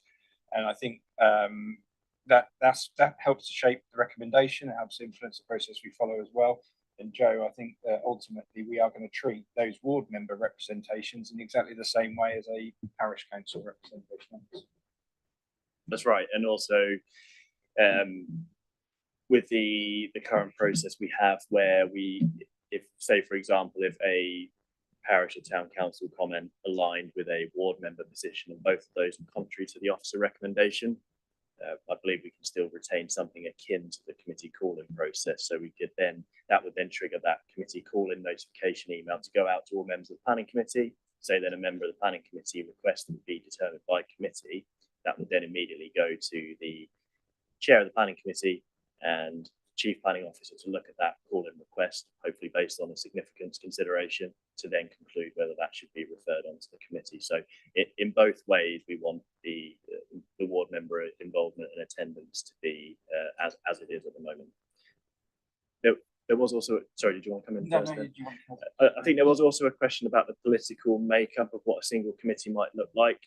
This is a tentative idea of what it could be. Pip Holder can correct me if I'm speaking out of turn here, but I think on the current political landscape, that would be 6 GLI members, 4 Conservative and 3 Labour, as I think potentially what that could be. But we're seeking clarification on that point, so I don't have an exact answer for you, but we can get back to you on it. One more quick question, if I may, which is just about the kind of optics of a single committee rather than the north-south. And actually, it seems to be quite a lot of what we're talking about is to do with perception of democracy being done properly, rather than anything more than that. But on referral panel in particular, we often kind of informally defer to members who are from the north or the south who have that local context. And actually they do. Seamus will know about a particular street in Felixstowe, and I would have no idea about it, and vice versa. And when there were discussions about a single one Suffolk unitary, one of the strong arguments was, decisions about local planning matters would be taken in Newmarket. And here, but we kind of find ourselves here with a little bit of the same problem with a single committee, don't we? If it's alternating between our two locations, you could have a decision about some matter in Bungay being made in Woodbridge, which wouldn't residents find that a little odd, given how used to local decision making that we are? If I can come in on that, I can completely understand the concern that might come with that. Obviously, there is what Joe has very carefully considered in making a recommendation here is actually how we can cover the business in 2 area committees, and also how do we split members across 2 committees in that way, which is, I think, functionally sensible to have 1 committee. But we also need to be very mindful of the fact that we will now be moving into planning committees that predominantly look at major applications only. Now, that brings a real change to the risks of dealing with planning committees that are only major applications. And we didn't go into detail on the slides on this just because I don't want to come across as threatening in any way or whatever. But at the same time as this, we are clearly seeing signs from the government that they are prepared to intervene where planning appeal performance on the quality of decisions is poor. And we're very fortunate we're in a strong place on our appeal decisions at the moment. We win a lot of our appeals and we have robust decisions that follow through. But in the last month, the council designated 9 councils into sort of effectively special measures to take decision making out of their control. So that means where you've had more than 10% of your decisions overturned at appeal for major applications, government can take over there. Now you're going to be, that then means that the government or the planning inspectorate can make the decisions for you. You don't have a local decision making process. As an applicant, you can decide to go straight to the planning inspectorate rather than go through the local authority. You lose the planning fees from those, which can be in some cases over £100,000. You lose a lot of that local influence and decision making.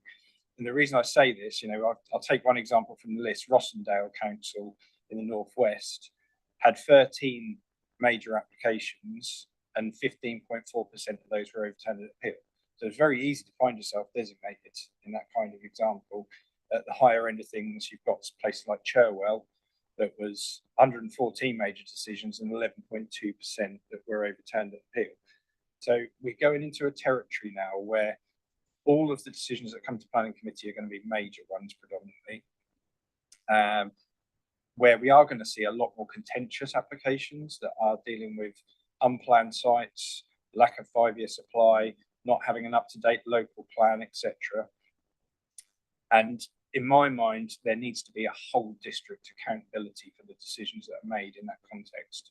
Because if you have variants of a North and a South committee, and you have a South committee, for example, that is overturning a lot of recommendations and losing a lot on appeal, there are effects district-wide as well in that. So for these next 2 years that we've really got as East Suffolk, I think it's important we look at things effectively district-wide.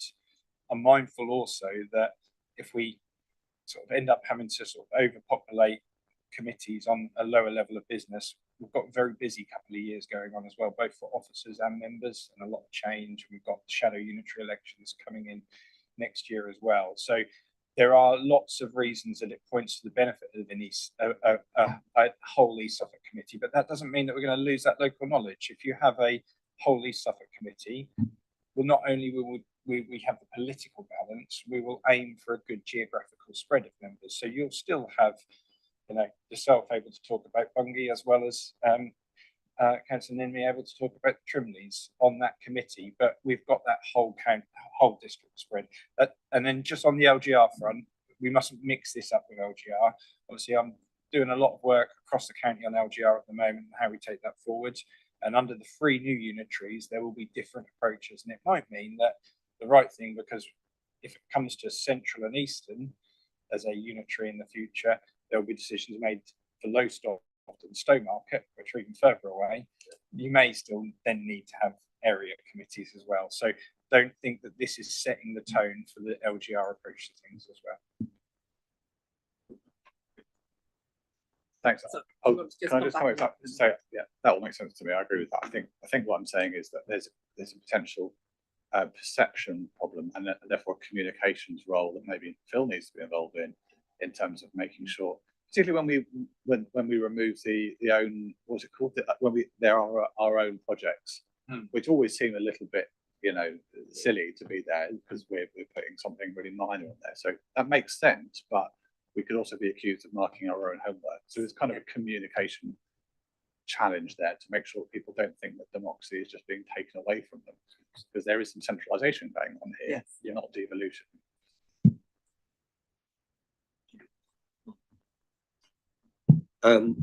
So I'm hoping you're looking to set up a more centralised office if it's going to be one committee, and perhaps located in Saxmundham or somewhere, and put all this tech in so that a lot of us won't be travelling a long way and a short way. There's more evenly distributed. So whether it's possible Those that live for in the Lowestoft planning, would say they're already coming a long way to get here. So I know. So I don't know whether planning could plan that we plan to meet at Saxmundham or somewhere more central. Thank you.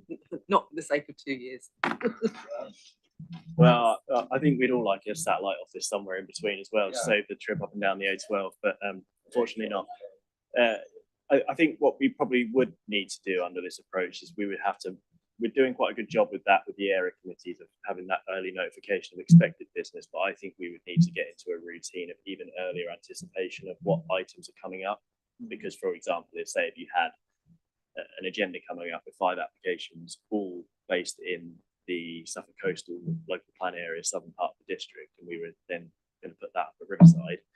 We might need to look at, well, actually, is there availability at East Suffolk House because of where the local interest is? Now, that's not something we could guarantee with how difficult it is to get through, but I think that ultimately it's about actually having greater awareness and programming of items in advance of that single committee.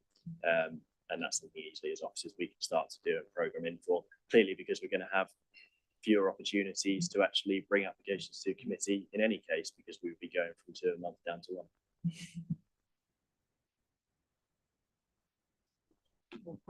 Yeah.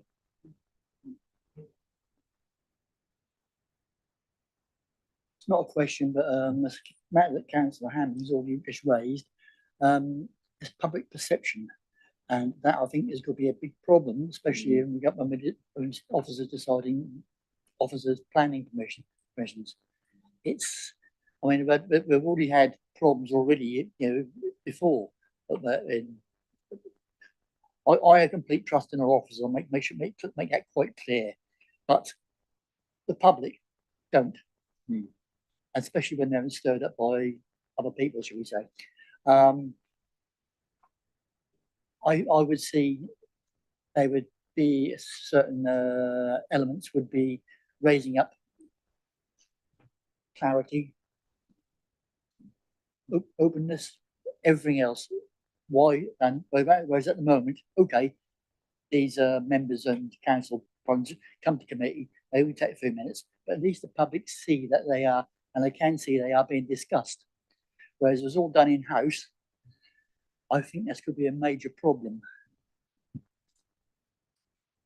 No, I completely understand that, and I think there is a, you only have to look at some of the commentary that goes on social media around decisions made, etc. But all we can do, and I think we do this very well, is emphasise the professionalism of officers in this council. We have done a great deal to make sure that we have a really strong team. We've grown our own a lot over recent years, and I know that all of you members have a lot of trust in officers. So we should express that as much as we can. We do that in our newsletters. When you're engaging with your communities and speaking to town and parish councils, do please emphasise that with them as well.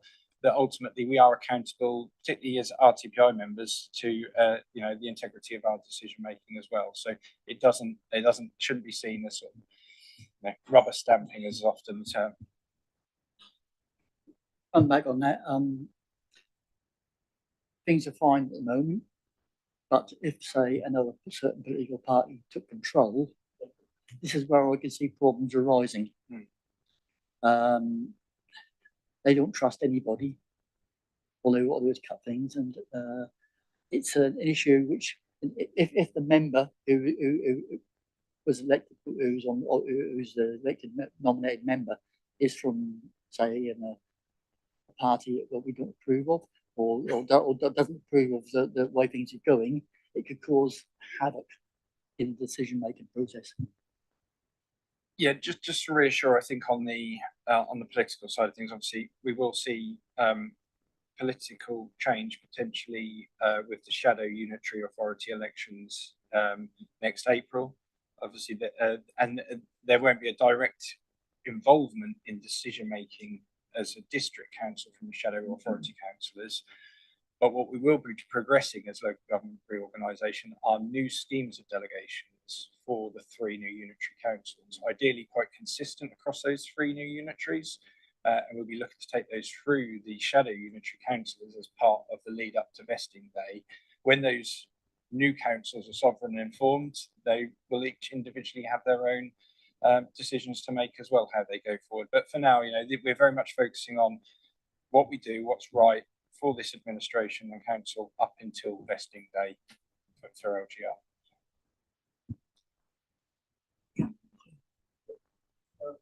Mr. Chairman, it's just a general observation, really. I mean, I think our officers have done really well to get us how to get the best out of what the government have told us we've got to do. And thank you for that. You've obviously put in quite a lot of effort.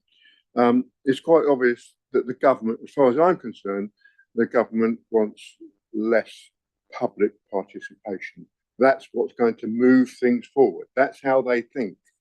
At the same time, they want everyone to take more interest in their local area and get more involved, and yet they take it away from them when they can. We're fast getting to the state, I feel, that the only thing that slows down a general election is public participation. And that has got to be sorted out, hasn't it?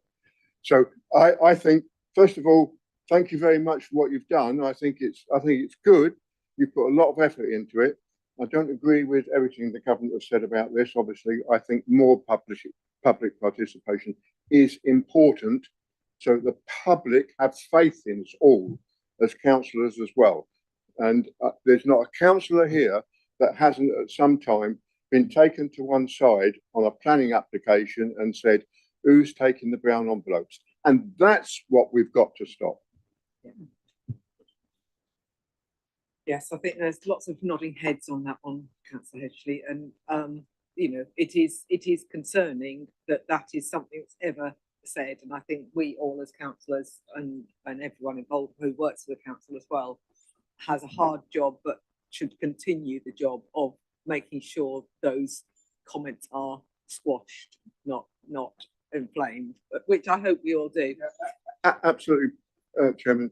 And I always tell them I have never, ever been offered a brown envelope, and I don't know anyone that has. I honestly don't.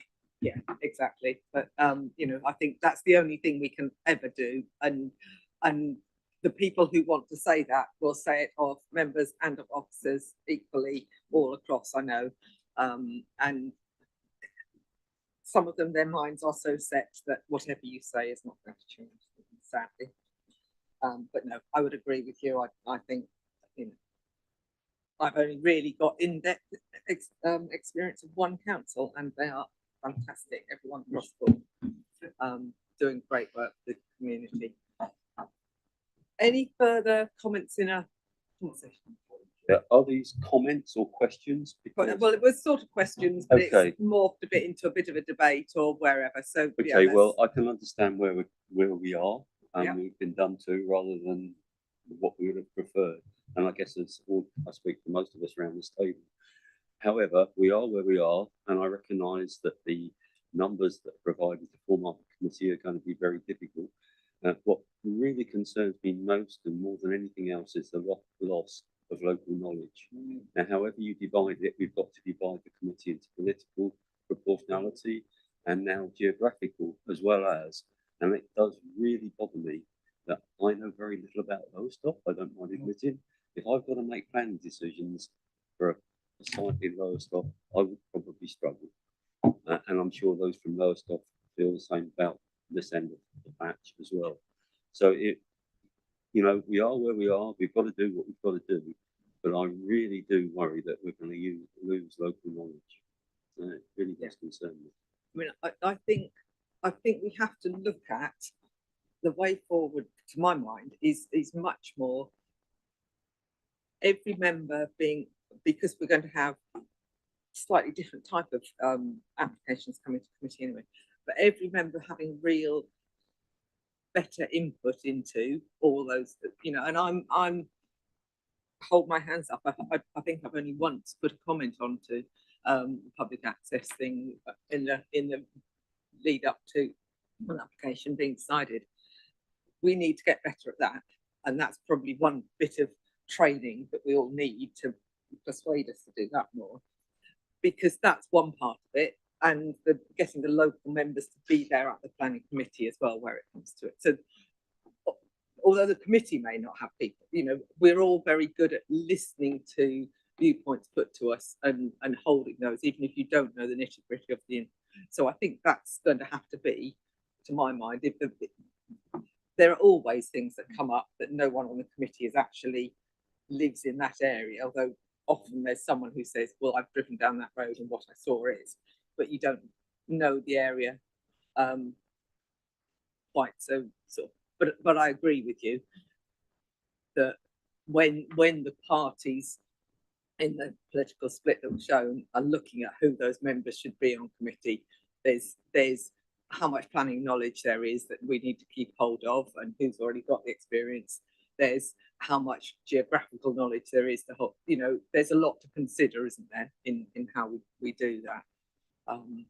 But we're actually talking about going down, what are we, 9 on each one at the moment. So we're losing 5 committee members because the committee is going to be bigger than our current committees are.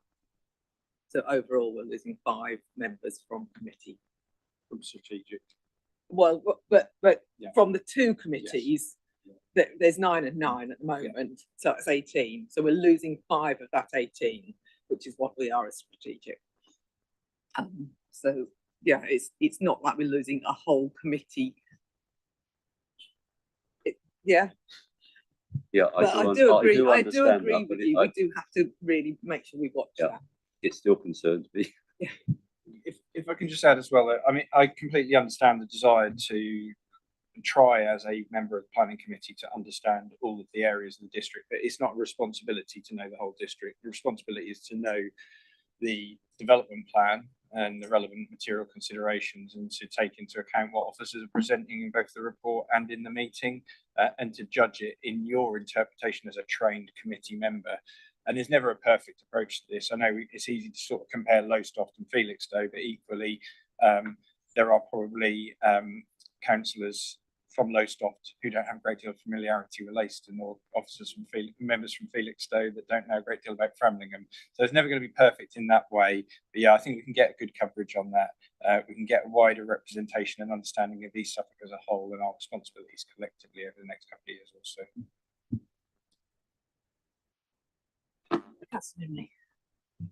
Yeah, I would like to support the general view. Is I think we're all very much regretting what appears to be a reduction of parishes and towns within the process, and I think it's going to be a difficult sell to my 11 parishes that they will have less a voice than they used to have, and that they won't be able to get things that really concern them looked at properly. So I think it is somewhat retrospect, because as was said, we're saying people get more involved, but then they look at something like this and they think it's less involvement. So it's going to be a hard sell, I think.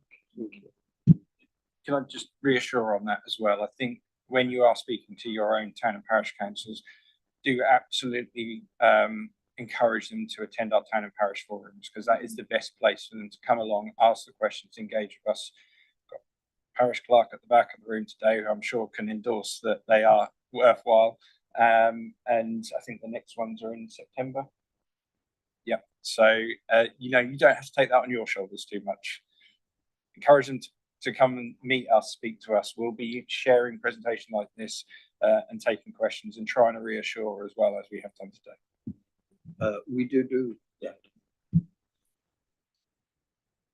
Thank you. I was just about to say what you said, Ben, about, you know, somebody from Lowestoft might not know Leiston, Felixstowe might not know Framlingham, but I think the public perception of the spread of so I think you're completely right. What's important is that we know the rules and regulations and the planning, the plans and everything. That's more important than knowing all the specific locations. But we could, without you know, quite legitimately, end up with a committee that had 10 members from the south and 2 from the north. That could happen. I think we need to be in the process of deciding who the makeup of the committee, that we do need to have that conversation, because really planning isn't a political thing. I mean, I would be quite wary of even that political balance doesn't really apply. I mean, it shouldn't really apply in planning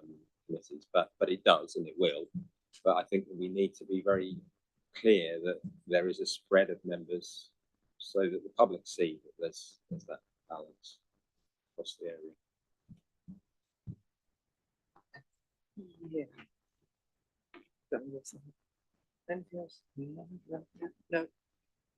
So we have a long set of recommendations at the end of this report.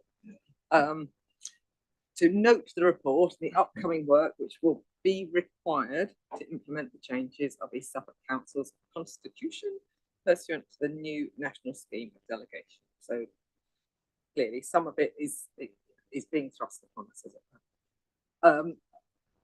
Discuss the officer recommendations, which I think we have done fully in response of the national scheme of delegation proposal in relation to the route of applications and moving to a single East Suffolk Planning Committee with 13 members in place of East Suffolk's current 2 area planning committees and a strategic planning committee.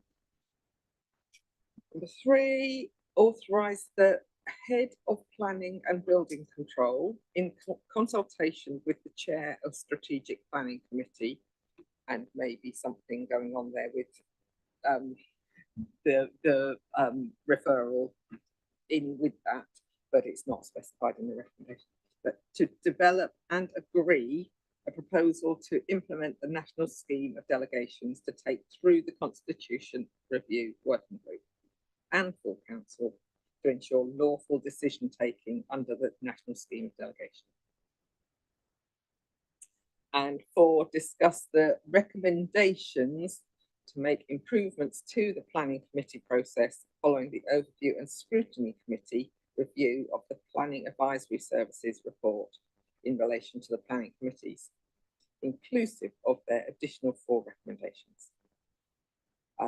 And the trial improvement stroke measures introduced earlier in 2026, first considered by Strategic Planning Committee on 13th April 2026. So we've actually done a lot of discussion of the first 3 and not really on the 4th. I don't know if anyone's got anything they want to say on that one before we move on to vote. No. Oh. The point that Seamus just made, ensuring that the committee actually evenly covers the 2 districts, or the 2 districts of which East Suffolk is Waveney and Suffolk Coast, if that needs to be a part of, that's all part of the discussion, and that's what will be taken away for that bit. But is there anything on the planning advisory service report? No one wants to be further on that. In which case, I'm going to propose, and I would choose someone please to second, thank you, Seamus, that we take a vote then on those who are, I don't know, at that point, sorry, my head explodes on this. Is there any further debate that anyone wants on this? In which case, let's move to vote, and yeah, those in favour of those taking on board those recommendations. So we have 1, 2. Yeah, some slightly reluctant, but unanimous. Yeah, we understand, understand fully some of the reluctance in that. And I think, yes, yeah. Thanks. Just a quick point. I think this just brings a bit of closure on that last item there to the PAS review. So as Joe presented, it's been through a real journey through task and finish group, or also all of the engagement that was done by PAS to start with, overview and scrutiny, cabinet, back to strategic planning committee. And that's been a considerable amount of work, particularly for Joe. And I think Joe has handled it incredibly professionally and well, and worked very closely. And also thanks to the task and finish group who are involved in that, because it's been a lot of work on top of the day job, which has had a lot of pressures with it as well. And I think Joe's done an exemplar piece of work on that, working with you. And I thank you all for your inputs as well. Yeah, no, it's been brilliant. Yes, thank you, Joe. Sorry. Done result. Right. Catherine, we're coming to you finally. Agenda item 10, major sites and infrastructure update.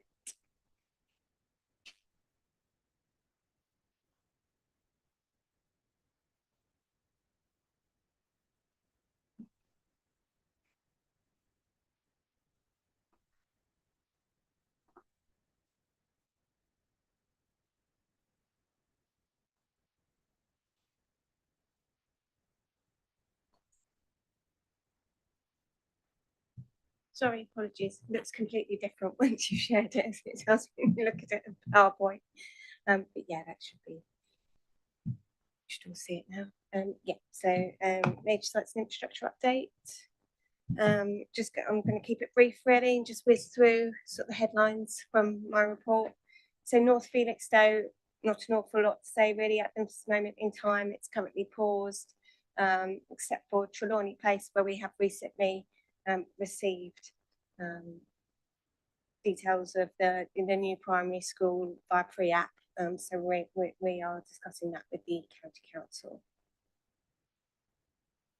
Brightwell Lakes is progressing, sort of ticking over really well, I think. We have approved parcel W2, which was the one which included sort of goes around the Heritage Park. We've got 2 reserve matters in with us still on phase 2 infrastructure and parcel W4A, which are also progressing through the process. Obviously, there's the day-to-day grind of sort of conditions and non-material amendments, etc., which we've been managing to get through. There's no backlogs there. We are expecting a variation of condition in order to alter the distribution of the school on the education land. So it was for an all-through school, and the desire is now on county's part to go separate, primary separate, secondary. So that does necessitate some changes to the plans. Also pick up some implications to the MRM project, and some minor changes to affordable housing tenure distributions, but not the overall numbers, etc. And still compliant with a lot of the other legal triggers, etc. So the community forum is obviously continuing, and I think, yeah, we're getting some nice steady activity on that site, really, I'd say. For South Saxmundham, we do now have a planning application. It's a hybrid application that's been lodged with us recently. But so the full part is really the primary drainage infrastructure. So just some sections of the site which they want to put the suds in. That really is the first sort of phase, I suppose, really. So they put that in full. And for outline, approximately 800 homes with primary and preschool, employment, community uses, etc. The land, I don't know if you can see there on the screen, so the allocation, you've got land obviously east of the A12 and land which is west of the A12. That land there on the red line, which I'm showing you here for the planning application, has got some extra portions in it. So that's been applied for as a roadside services with some BNG land in the south. And this extra portion here is applied for as suitable alternative natural green space, or SANG as it's often called. So there are some differences between what's been allocated and what's been applied for. Probably not a surprise to lots of the community who the draft neighbourhood plan already sort of takes account of this to a certain extent. However, we have been having quite a lot of engagement with the town council. So a meeting took place with the case officer going out there and the highways officer. They did a visit around the site and talked about it at length. There was a meeting following that where everybody got to ask questions. We've also met with district ward members of Saxmundham and also the surrounding wards. Again, another Q&A session just to sort of help things along in terms of understanding of the application, and the time period for sort of commenting on that application has been extended. So the developers allowed us to extend it beyond what it would have normally been, so that everybody's got a really good chance to input on that and an opportunity to sort of get a better understanding of it, because there's a big application, obviously a lot of information there to assimilate. We do have a planning performance agreement in place on this site, so it's allowing us to coordinate a lot of the technical consultations as well alongside it, and to take some workshops, you know, once we've got those consultative comments in, to try and resolve issues a bit more proactively. For Beccles and Worlingham, we've got, as I reported last time, I think we've got an application received for the eastern parcel, 721 dwellings. facilities and primary school.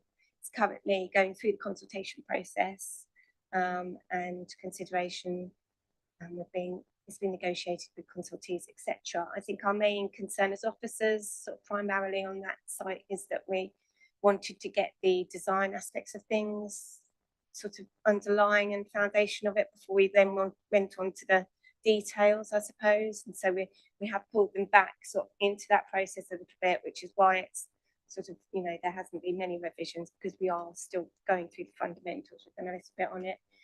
The western parcel is progressing at a slower speed and therefore unlikely to have an application this year, we think.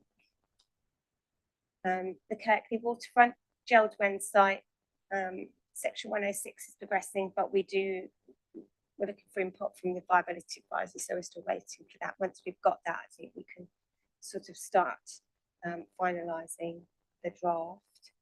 Sanya and Sutbeck site, owned by East Suffolk, as we know, has now got an application received for the making of a development platform for that, so essentially all the remediation and lifting it out of the flood zone.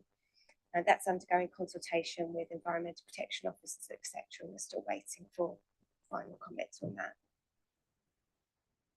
For North Lowestoft, I can now announce we do have an application, which is being validated. So that's an outline application with all matters reserved at the moment for 899 dwellings, which 160 bed adult care home, employment land, primary, preschool, local centre.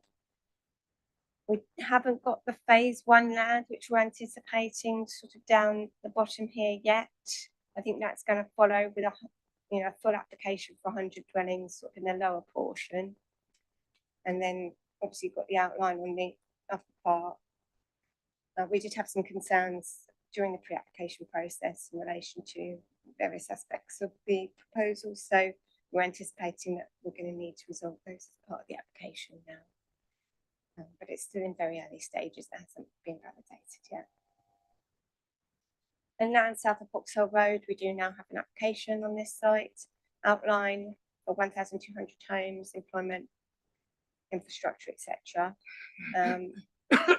Whilst pre-application discussions were quite productive, we've still got some sort of more fundamental concerns over connectivity, position of SANG, sort of wider master planning in the wider area, etc., how that all joins up. So we're looking to obviously discuss those as part of the application process and see how many inroads we can make. Yeah, so it's currently being validated, so we don't obviously know at the moment. Consultations haven't gone out, etc. So we're not very early days, really. And just, I suppose, to turn to the rest of the report, I did supply some appendices in relation to the infrastructure team, where they're making really good progress with existing projects. And in terms of sort of where we are in the general cycle of things, now received the bids for the 2026 funding. And the civil spending working group is meeting regularly to allocate funds. And the team do remain quite busy at the moment, but they are obviously benefiting from the new resource, which has been staff recruited into the team as a result of the restructure recently. So that's gone pretty well. And the team were recently successful at being awarded commended for Best Project at Royal Town Planning Institute Planning in Excellence Regional Awards. So that was really good news as well, I think. Your recommendation is just to note the contents of the report.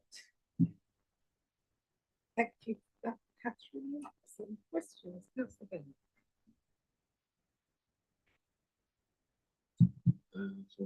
That's all right. Okay. Catherine, could you just go back to the Saxmundham one? Just one question. This,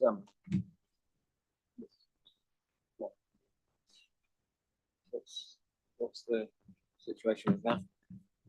So that's allocated land, but it was always, because it's in the hatching, going to be open space. So it is still being proposed as open space, but you can see the extent of it is just slightly different in terms of it I think it's down to land ownership as why that's come forward in the way that it has in the end.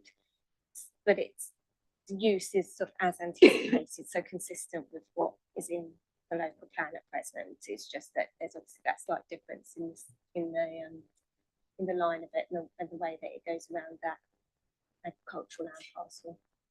If I just as well, I think just a bit of background on that as well. The eastern part of that turquoisey coloured area is separate land ownership. Is not necessarily required to bring the site forward, but in the neighbourhood plan it emphasises that it should be retained either as open space or agricultural land. So it's known as the layers. It's obviously got some local historic and landscape importance as well. Could I just check? Is that the? I think you're aware of a particular cycle and walking route. Is that the land adjacent to that? And that is intended to be open space in the future. The neighbourhood plan, I believe, would like it to be open space or have a more recreational value to it and at least retain it as open in nature. Obviously, we have been exploring through Cycling, Walk and Wheeling Group a cycling and walking route through that, but it is in separate land ownership to the land that's being promoted here. Which includes some allocated district seal money, doesn't it? So thank you. So we'll go to. Yeah.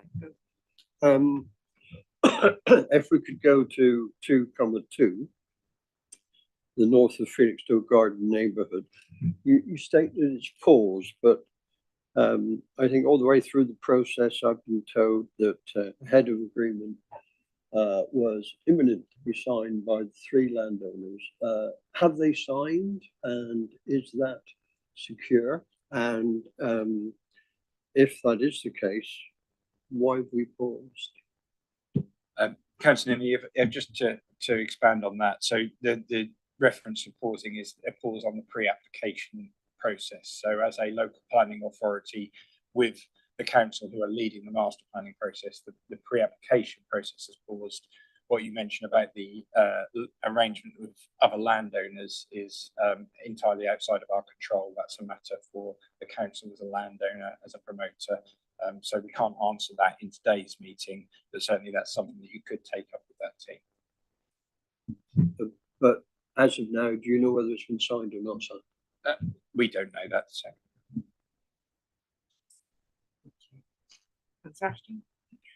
Yes, looking back now at the Woods Meadow development, as we know, for those of us that were there when it was given planning permission, there is £1 million that the landowner is supposed to put towards infrastructure within the area. So where is it? When's it going to be used? And secondly, the road that runs through the whole site has still not yet been opened. Do you have any indications when that is likely to happen? Thanks. Very worthwhile question on that. The two things that you raise are directly related to each other.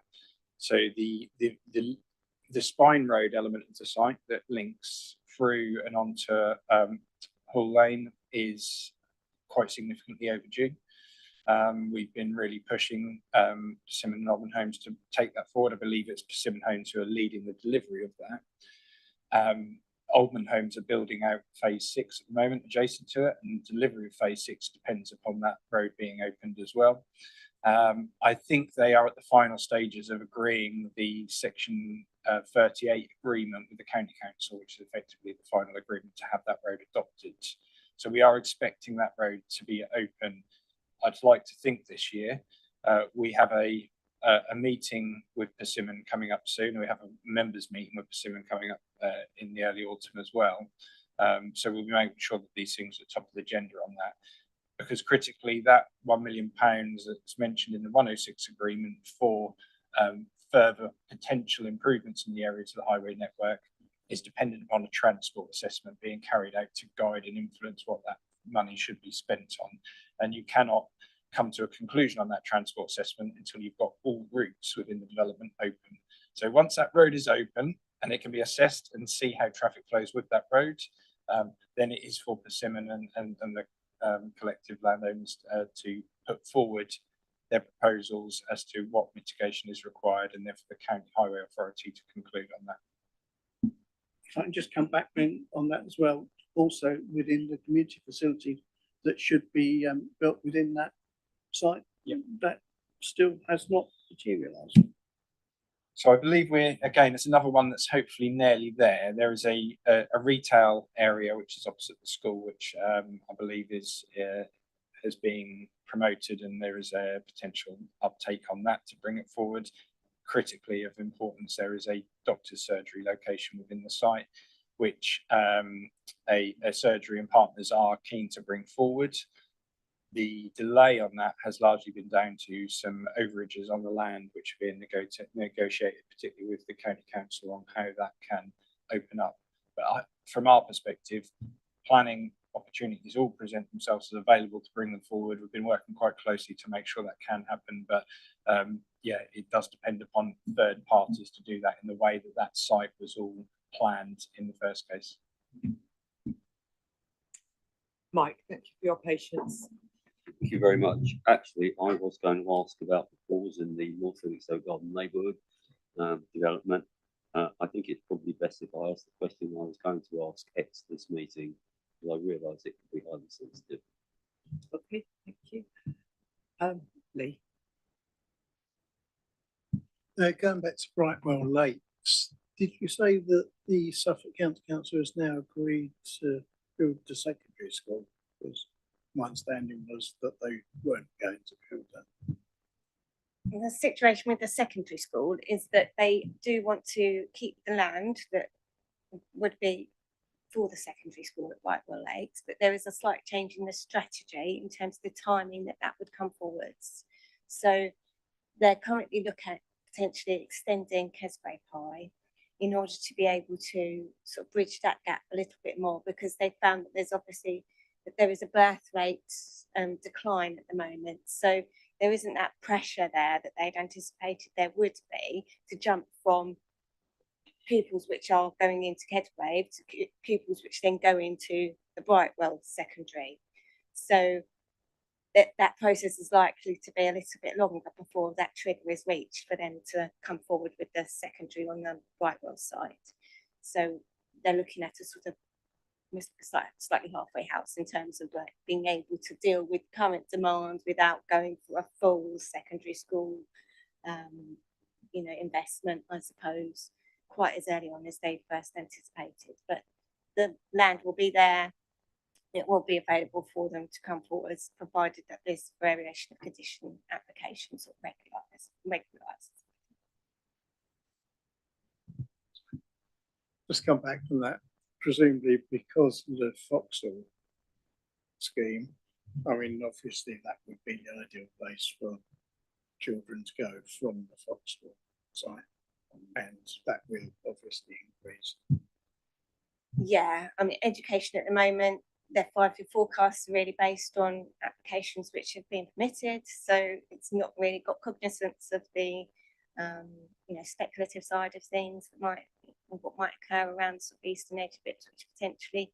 So we will need to go through that process as part of the application, working out where are the children from this, where would they go if we were to sort of recommend it for approval, that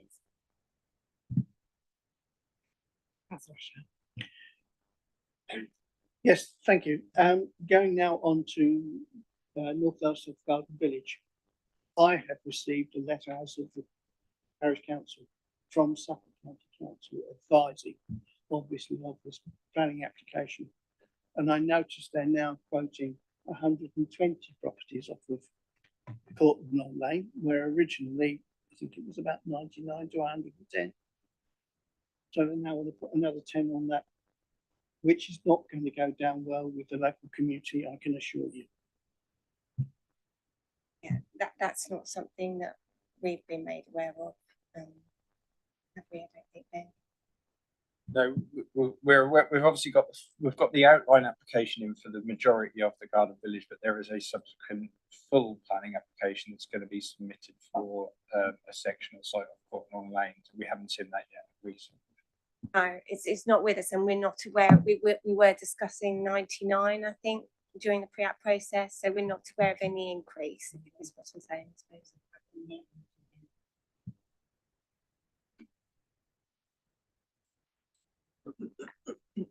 Sounds like maybe a copy of that letter to come to planning might be quite a good idea. I mean, it presumably will come through formally, but it's always this whole consultation thing that we've just had one in Beccles, and it sort of lands with no one having a clue what's going on, and they just throw this sort of, oh, we think we'll do this thing, which I think I did send that one to you, but yeah, try and keep our planning guys a step ahead of the developers where we can, or at least not trailing too far behind, because they will steal a march if they possibly can. And they want to get on and get things done, don't they? But it's how the consultation is. Sorry, we still share presentation. Yes, I'm sorry. Anything more to ask about the major sites? To go on there. In which case, that's for noting, and thank you very much, Catherine, for all the work you do to keep that conversation going on all of those. I know it's not an easy job. Sorry, I keep making these addendums at the end. Is that all right if I just say one other thing quickly? I'm conscious we talked about enforcement earlier.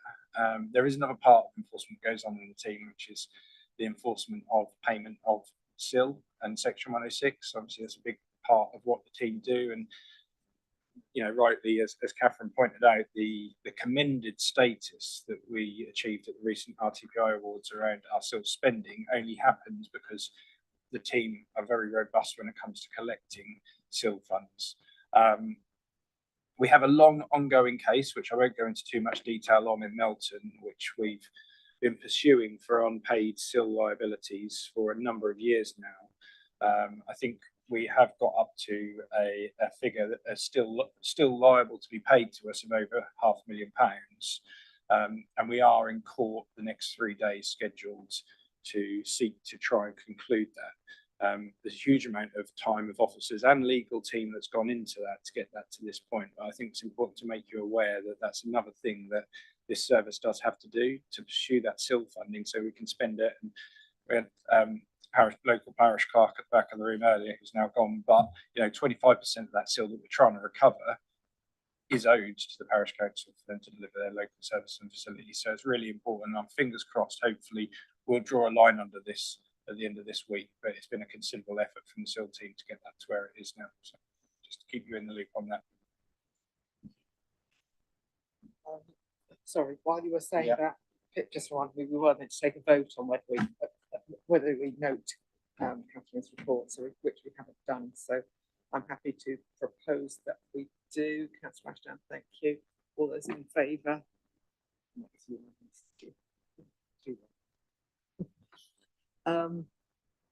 And moving on, agenda item 11, planning policy and delivery update. Jason. Thank you. Yeah, the update will be by me this time round. I don't have any slides to show, so members can take the paper as read. I'll come to a few little updates that have happened since the report was published, but just want to highlight a few things off the report to begin with.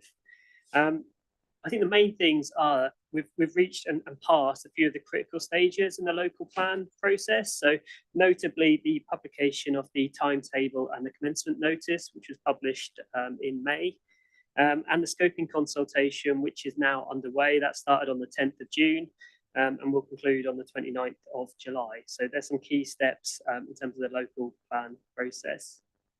In terms of updates to the report since it was published, under paragraph 2.16, which is relating to the neighbourhood plans, the Little Beelings Regulation 16 consultation is now underway. I think the report said that was upcoming, but it is now underway. That started on the 1st of July and is going on to the 26th of August.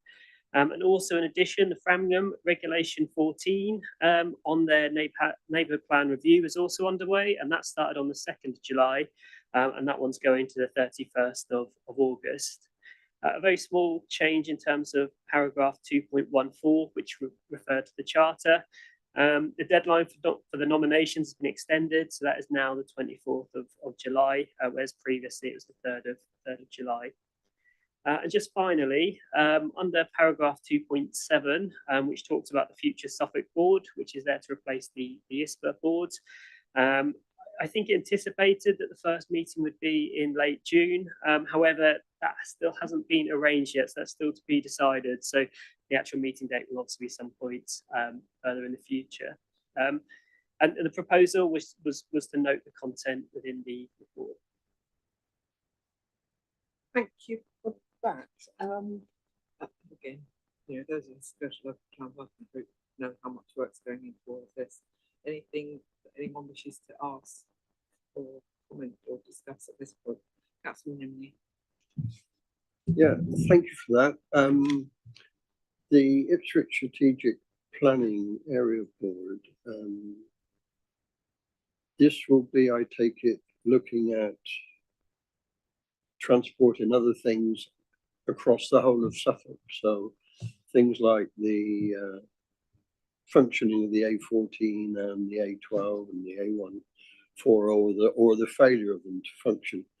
That would be an input of this. And have we not had a strategic sort of planning cooperation between planning committees? I know Ben has been saying that pursuant to the local plan, a lot of the councils are actually working together to one end, which makes an awful lot of sense.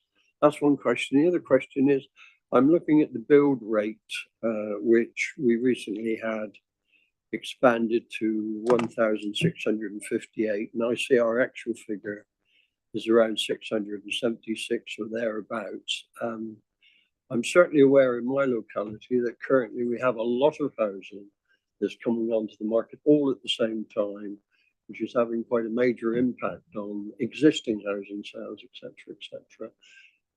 I realise there isn't any way you can control developers because they tend to do what they want when they want, but it does seem rather unfair and difficult to existing populations that you get this sort of swamping of your area. So I don't know whether you got comments on either of those 2 points. Thank you very much. Yeah, with the ISPA board, originally that was set up and included all the Suffolk councils with the exception of West Suffolk, and that was, as you say, to address particular issues in and around the Ipswich area. I think with LGR on the horizon and these new changing boundaries, it makes more sense now to have a more of a Suffolk looking board. But you are right, we have for a long time been meeting as officers and as members as well on different issues. We have a regular meeting of the heads of departments from the different policy officers. We also have heads of planning meetings that occur regularly as well. And there's different subgroups as well on different parts of the local plan. So different officers will meet their peers at different councils on different topics. So, for example, I sort of meet in terms of site assessment work and the employment need and such like. So there has already been a lot of sort of working between us, but I think this is the next step to sort of formalise a more Suffolk-wide group. And yeah, in terms of the dwellings completed, you are right, and it is a fairly notable drop from the previous year. This is a national issue, a lot of these, particularly in terms of things like materials and skill shortages and other factors as well. You're right that we don't have necessarily direct control over that. Every year we've published something called the Housing Action Plan, and the Housing Action Plan, we didn't have to publish that because we had been meeting our housing delivery tests. So just to sort of go back a bit, they publish housing delivery test results every year. We've usually got around about 100%, so roughly we're delivering as much as we're required to. And thus you don't have to undertake or produce a housing action plan. But as a council, we've always done that because we think that's quite a useful exercise. And the housing action plan looks at, well, why aren't we meeting our need? And I think there is another step to that is creating more actions. Well, how can we help that? You're right that we don't have a direct control. We can't force them in a lot of cases, but what kind of actions can we take? And I think engagement with the sort of construction industry, I think, is going to be a key part of that. So we are going to be working on the housing action plan soon. We probably will shortly have to produce one of these because whilst we've always kept our heads slightly above water in terms of our housing delivery rates, that's going to, as you can see by the numbers that are coming out, it's going to come down and we're going to be below that. We've also benefited from some COVID years where they reduced the amount that we needed to, and they're going to fall off, that period. So we will have to produce a housing action plan, and that's one of our key methods really of doing that.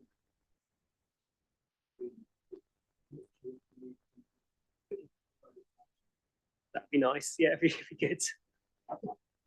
Just following on from that, I don't know whether it comes under your umbrella or someone else's, but of the houses that are being built, are they keeping up with, are the sales more? Is that?